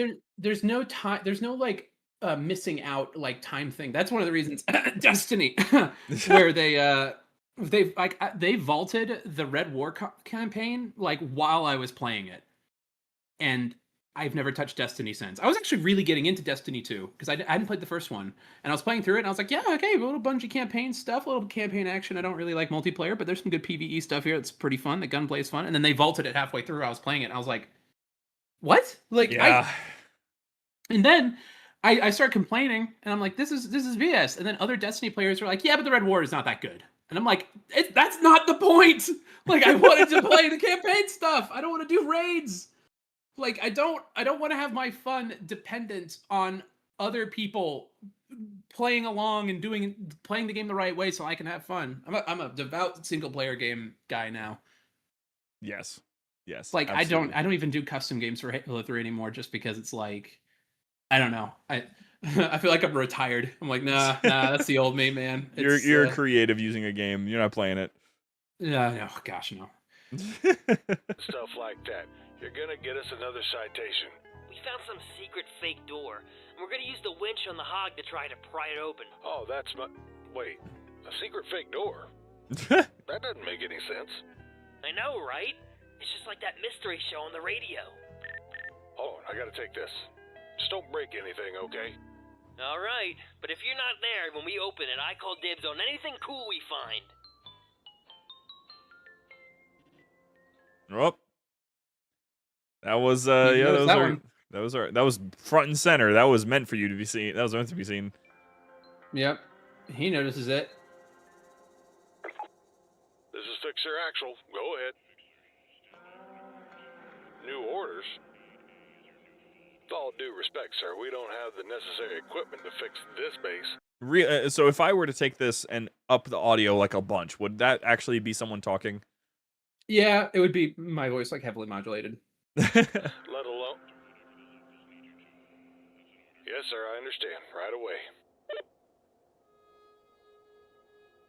a funny way of It's nothing crazy. It's just like basic, really minimal dialogue. Yeah. Also, I do find it fun how these guys keep on looking up. I don't know what about that is interesting to me. Right here, he's speaking to the good Lord right now, and he's like, "You have a funny way of fucking with me, you know that." Oh. Music cuts in here. Man, the music we got for the show's so good. And brother is like, I'm gonna shoot this. Well, yeah, I'm about to shoot this fucking thing. Oh, weirdly enough, the purple light is leading him over to something on the wall that says OCT. Where is that? It's behind the boxes. You can see. Oh. And then there's no going back now. Okay, so the winch didn't work. So what about the jaws? Oh man, come on. This door can't be that heavy. I bet I can pull it loose. It must weigh over 1,500 pounds. And seeing as how the world record deadlift is well below that, I seriously doubt you could. You said it wasn't locked. It just needs power. And I have the power. I don't think that's a very good idea. Let's get it! Let's get it! Come on, yeah. Seriously, you're gonna hurt yourself. No. I almost got it. It's on the spine, see? That is not true. That is the opposite of true. OCT. Interesting. What does that mean? October, yeah. Danger. Danger. Who's Danger? That's what the secret was all along. Oh. Hidden cache alarm. Power restored. Error. OCT not active. Yeah. Connecting to far. He flipped the switch there. Holy shit, I am He-Man! What is it this time? Nothing important. Sector 48A is clean. Some morons found the cache. False alarm. In your face, Dad! The power's back? How'd that happen? That line. I am He-Man. In your face, Dad. How did they manage to fool Dawn into reporting an OCT alert? Not sure, sir. I'll report this to R&D, see what they think. My guess is that the equipment there is tripping the sensors. Interesting that if you watch the Far Side file, what's it called? Yeah, look, those rockets. The Far Side file, what's it called? Another Iron. You hear the other side of that conversation happening in real time as this event plays out. That's awesome. Full voice acting. Let's go inside. You go ahead. He-Man needs a second to, catch his breath.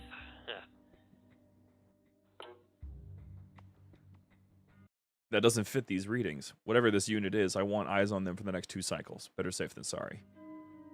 Yes, sir. I will dispatch the watchdog right away. Oh, interesting. Boxers! Whoa! So many. What's all this? Oh, here's No this. Look idea. at the tip of his gun when Crash walks in. The tip of Duke's gun. Watch. Wait, what? Watch, you'll see. There's a masking error because Duke turns too Oh, far. interesting. Well, Oh. after. It's coming up. It's not. Oh, it's not- got you. Okay. When Crash walks in behind him, Whoa, he turns what's and all you can this? see it. I'm pointing out all No the idea. errors.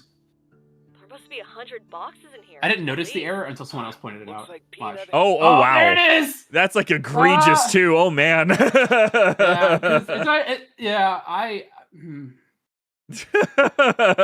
It's like right It's 'cause there. I could not get Crash to walk in and Duke be turning and talking at the same time, controlling it both. I just couldn't. No. You don't understand. No, this is just part of the weird things that are happening right now. This is just an image that is happening over on top of the gun. Has a lot of work to do. Oh man, what is Hey, all Boone, this? question. When will you do a crossover with Red vs. Blue or GameStop production for a spin-off series? I mean, truth is that Crash is its own thing. Red vs. Blue is done. And I mean, like, you know, there's no more Red vs. Blue. I don't know. I think Crash also tonally is very different from other Machinima productions. And so I just don't know how well Crash would cross over apart from like silly detour videos. And so I would never say never, but Red vs. Blue is like done. And even if it wasn't, it's like very tonally different. I'd be very hesitant. I'd have to be really convinced that it'd be something that would really work and elevate both. And but it's a moot point either way. Yeah. I think that there's some fun opportunities, not specifically with Red vs. Blue or any other particular series, but just the detours can open up a few opportunities. I could see being a thing at some point in the future. Of, fun things. I like I like crossovers production-wise rather than necessary. I would never say no to a crossover for a video. It's unlikely, but like a crossover of, oh my gosh, look, guys, characters from X are now talking with characters from Y. But like, that's unlikely. I'd rather have it be a behind-the-scenes like production crossover thing. You know, like have people work on something or cameo or something like that. I think that's a lot easier. That's a much smaller ask. We've already had a lot of Red versus Blue cameos in the show. So like, I mean, there's a bunch of nods in the show to Red versus Blue. So it's like, yeah, we can nod to each other, but I feel like Crash just feels like a very different world than the world of Red versus Blue. Like how they treat the elites in Red versus Blue is the opposite of what we do with the elites in Crash. Yeah. Storage should be my guess. The real question is, how did the power get restored? Found like a lever thing behind a box. Hey, look, it's not. So... I didn't get You fixed it. Look at that. Also, Target's not in frame, so he's just not there anymore. You well, he's actually you see him walking down the stairs in the next shot. I think about this. Here to fix a circuit breaker, man, really is depressing. Because I only pointed out because there's been many times we've made a machinima of our own, and we only had 2 people available, or I have to do it alone. And so, in order to have a scene that has more than 2 people, you just cleverly hide people behind things, or you move the camera around so you can't see all of them. How far we've fallen.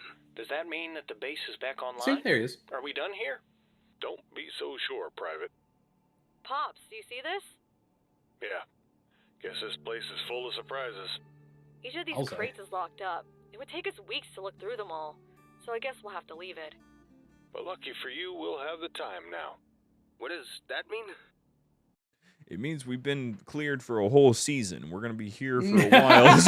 Yeah. Hey guys, this is gonna be an ongoing show. They're not just leaving. The man wants us to. We don't have the budget to set on a new map, so we're sticking here. On running local missions around the hub. What's a hub? If there was another place that you would have wanted to stick these guys, would it be something like Blackout? No, probably not. I think High Ground was always going to be the spot that I wanted because it's one of my favorite maps visually. Yeah. Oh yeah, that's gonna be in the next episode, Leo. The infamous frame error, dropped frame with Peanuts animation. Oh boy, I'm never gonna live that one down. That's the name for all the bases with missile silos dotted around the exclusion zone. World building. The X what? You know, the exclusion zone. That big crash site in Voy. Did they not brief you on this before you showed up? Yeah. I mean, no. That's a lot of questions. Slow down, Izzy. You're gonna give the poor kid an aneurysm. So that's what we're fixing? This hub thingy? Sort of. Last month, one of the bases in the hub housing a... Target seems to me like he's the audience surrogate. He's there to, but he's the new ask guy. the questions to the audience. He's there to. That's more or less what how he's functioning here. A missile battery was destroyed. Our mission was to restore this one to working order until they finish a new base to replace the old one. So if this base is back up, now what? They're supposed to send a small occupying force of engineers to take over here. Only there are no engineers coming. Wait, what does that mean? Well, turns out there's a lot more work that needs to be done. Kind of work that Command thinks is right up our alley, so we're gonna be stationed here while we do it. Does that mean we're gonna be stuck here even freaking longer? Right on the money, Dookie. Wait, hold on. So, how long are we talking exactly? Just to answer Anthony's question here, Yeah. For the next season, will you use the next Halo 4 maps? We're not moving from Halo 3. Modding another game would be hard. Yeah, we'd also have to not have the same mod team because the mod team who we have, the people who mod this game currently do not have experience modding Halo 4, and I don't like the way Halo 4 looks. Anyway, but moving on. They said that we can expect to be here at least for the next 12 episodes. Yeah. 6 to 9 months. What? Oh my god, you gotta be fucking kidding me. Oh, God. Hey, guys. I think He-Man needs a he-doctor.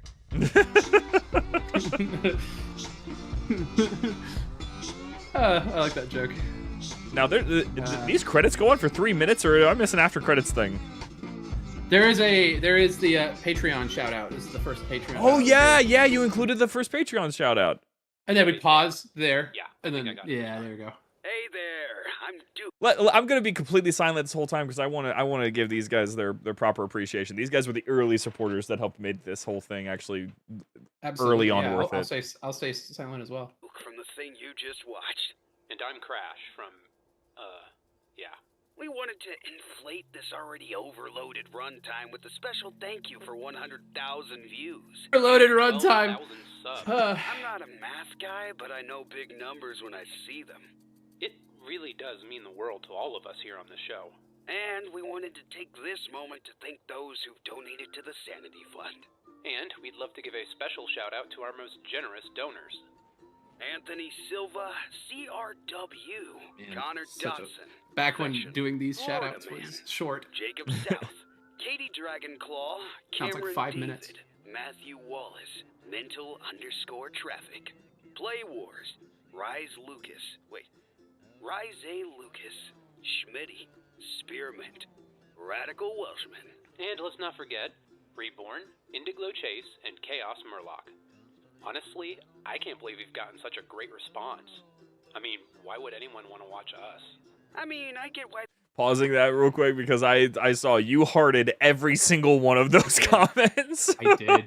I hearted like every comment in episode 1. They'd watch me, but I agree, you're pretty boring. That's true. Dub is now part of the crew. Get through the script. No, right. And we Actually, even several of have those some people are fan now art. part of the crew. Wait, fan art? That was quick.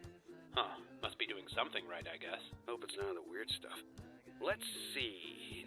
Ah, here we go. We have this piece made by Mecha the Tekka. Wait, Target got fan art first? That's not fair! I had way more screen time than him! Duke, calm down. It's okay. Let's just check out the next piece of fan art, okay? There's more? Yeah. Here it is.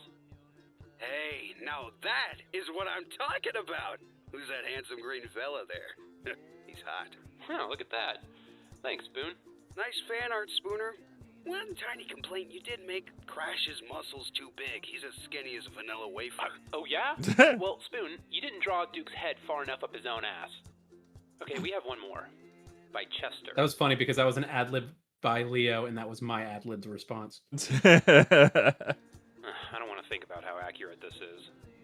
But seriously, though, thank you for all this art. It's really amazing. Well, that's all Yeah, for Katie now. Dragonclaw does all the art for the Far Side Files and has done a ton of art for the show. And she That's was also awesome. mentioned here as a supporter, so a lot of the OGs were listed there.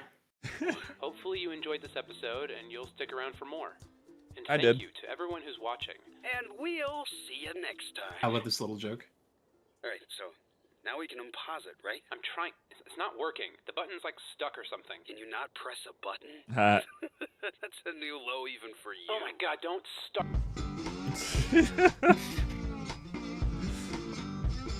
And then just nice music used, and the most important part, the game content usage rule.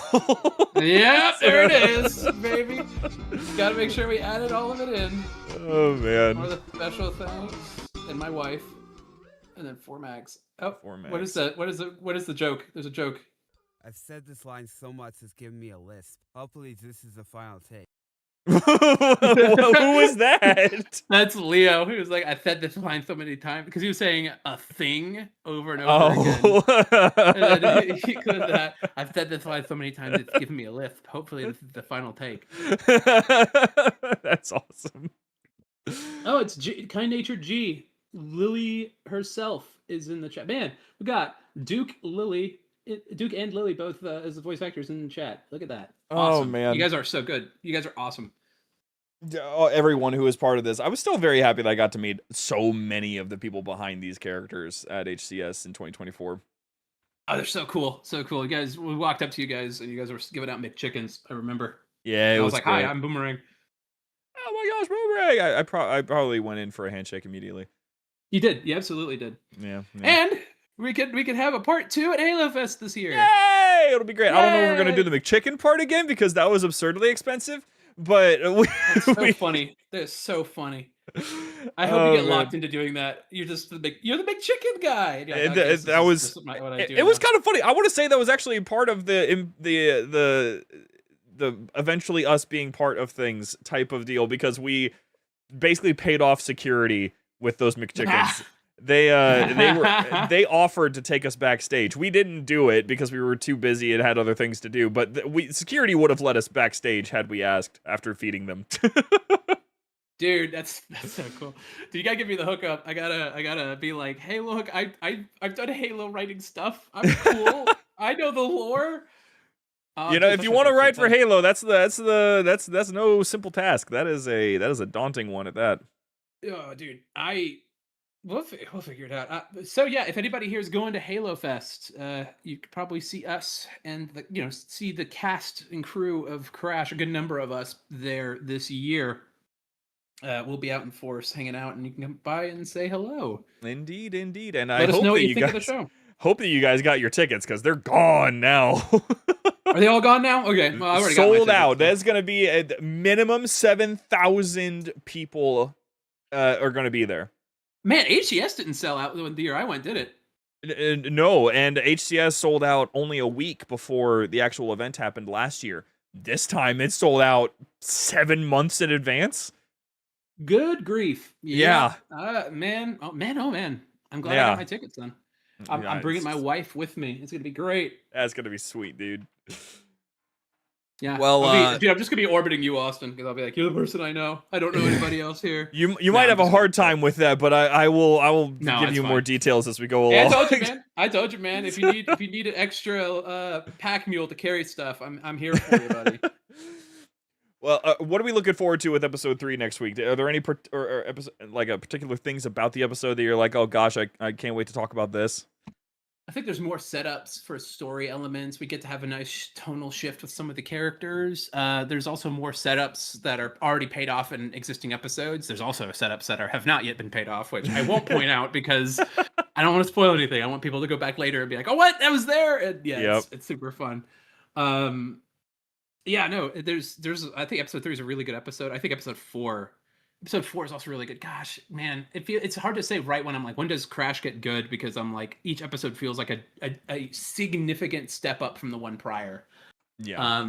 And so it's just kind of like a gradient of getting better and better with each episode, in my opinion. So I will like to say, I think, hold on, let me take a look before we close out here, because I wanted to see what episode 10, how episode 10's doing with the hype probably chart. Is doing great. Dude, right we're now. 83 on the leaderboard. You're cooking, dude. Dude, absolute 400,000 points. Man, you guys are crazy.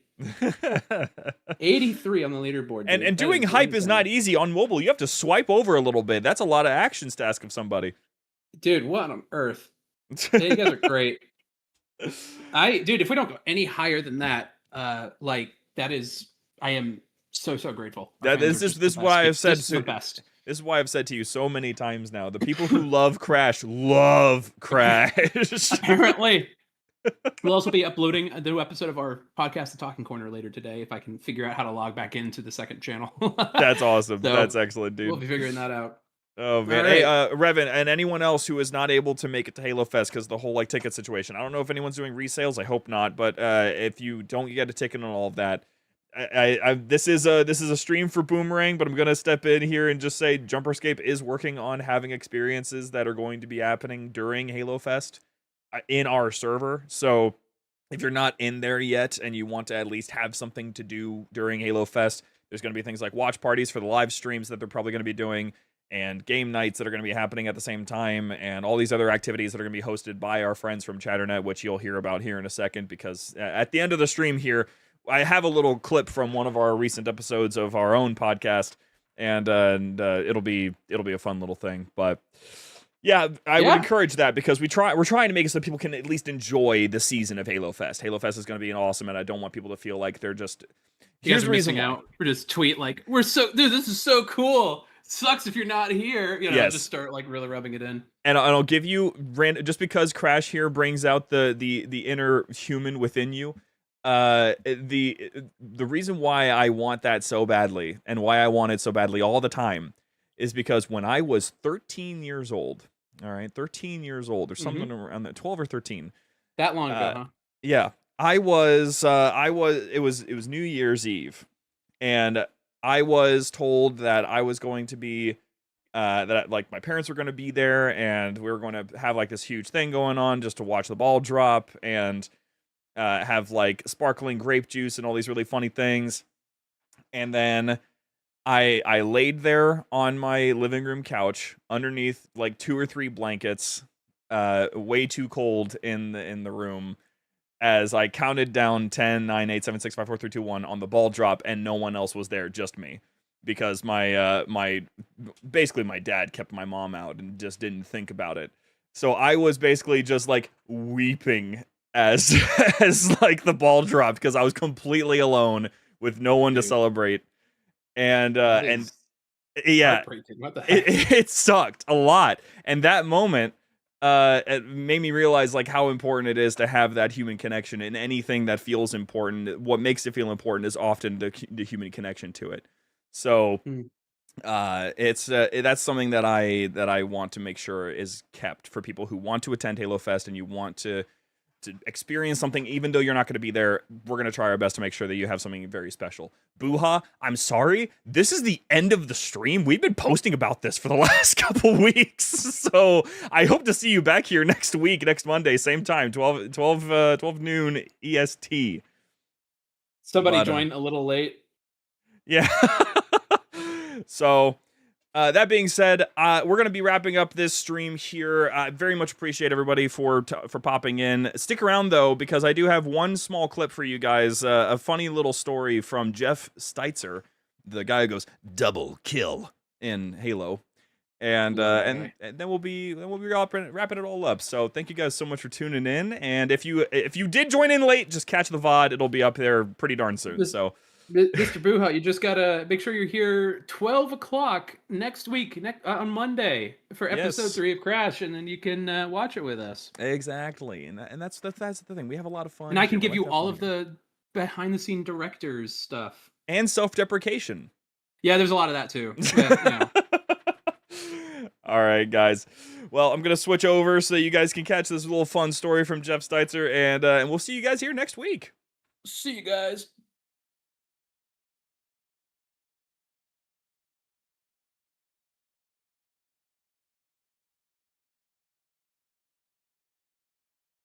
I want to all guys make it in. Are you sad about the loss of unfriggin' believable? That's not there anymore? It's replaced with demon. I didn't know that.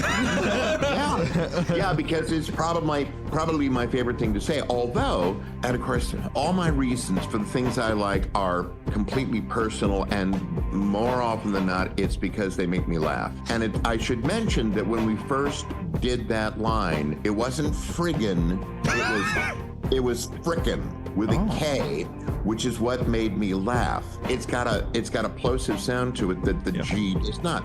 Listen, unfrickin' believable, as opposed to unfriggin' believable. Yeah. So I prefer K, and whenever I do it for people like in a cameo, I do it my way. Yeah. Do they explain what the medals are that you're reading, or no. do they just give you... And I was in the booth, which is about the size of a phone booth, very tiny, and a little window in front of me. And right in front of me was a music stand with the paper and everything. And I would just go down every page, and I would look up as I was tossing a page away, and through the window I would see the engineer, my friend Jay, and the writer. And one day I was recording, and they said, we may have a guest come in. Do you mind if he comes in to watch you? And I went, I don't care, sure. So I was going down the list of the things, and I looked up, and where there'd been 2 people, suddenly there were like 20 people. The room on the other side. And it took me just a second, and I realized that right in front of me was Hayden Christensen, who had just done the Star Wars film. Whoa, that's insane. Apparently, he had wanted to come visit Microsoft. They wanted him in the game. So he had flown up, I think, in his own jet with his friend. And they were like giving him all sorts of action figures and all kinds of swag and stuff. And so he came in to watch me record, and we chatted a little bit, and I congratulated him, and he congratulated me and everything. And then finally, I think it was probably Marty, said, all right, we better let Jeff get back to work. So I went down the list of blah, blah, blah, blah, blah, and I looked back up, and it was just 2 people again. And he turned it down. He did not do the game. But as you know, like Nathan Fillion, lots and lots of folks did. Your key to the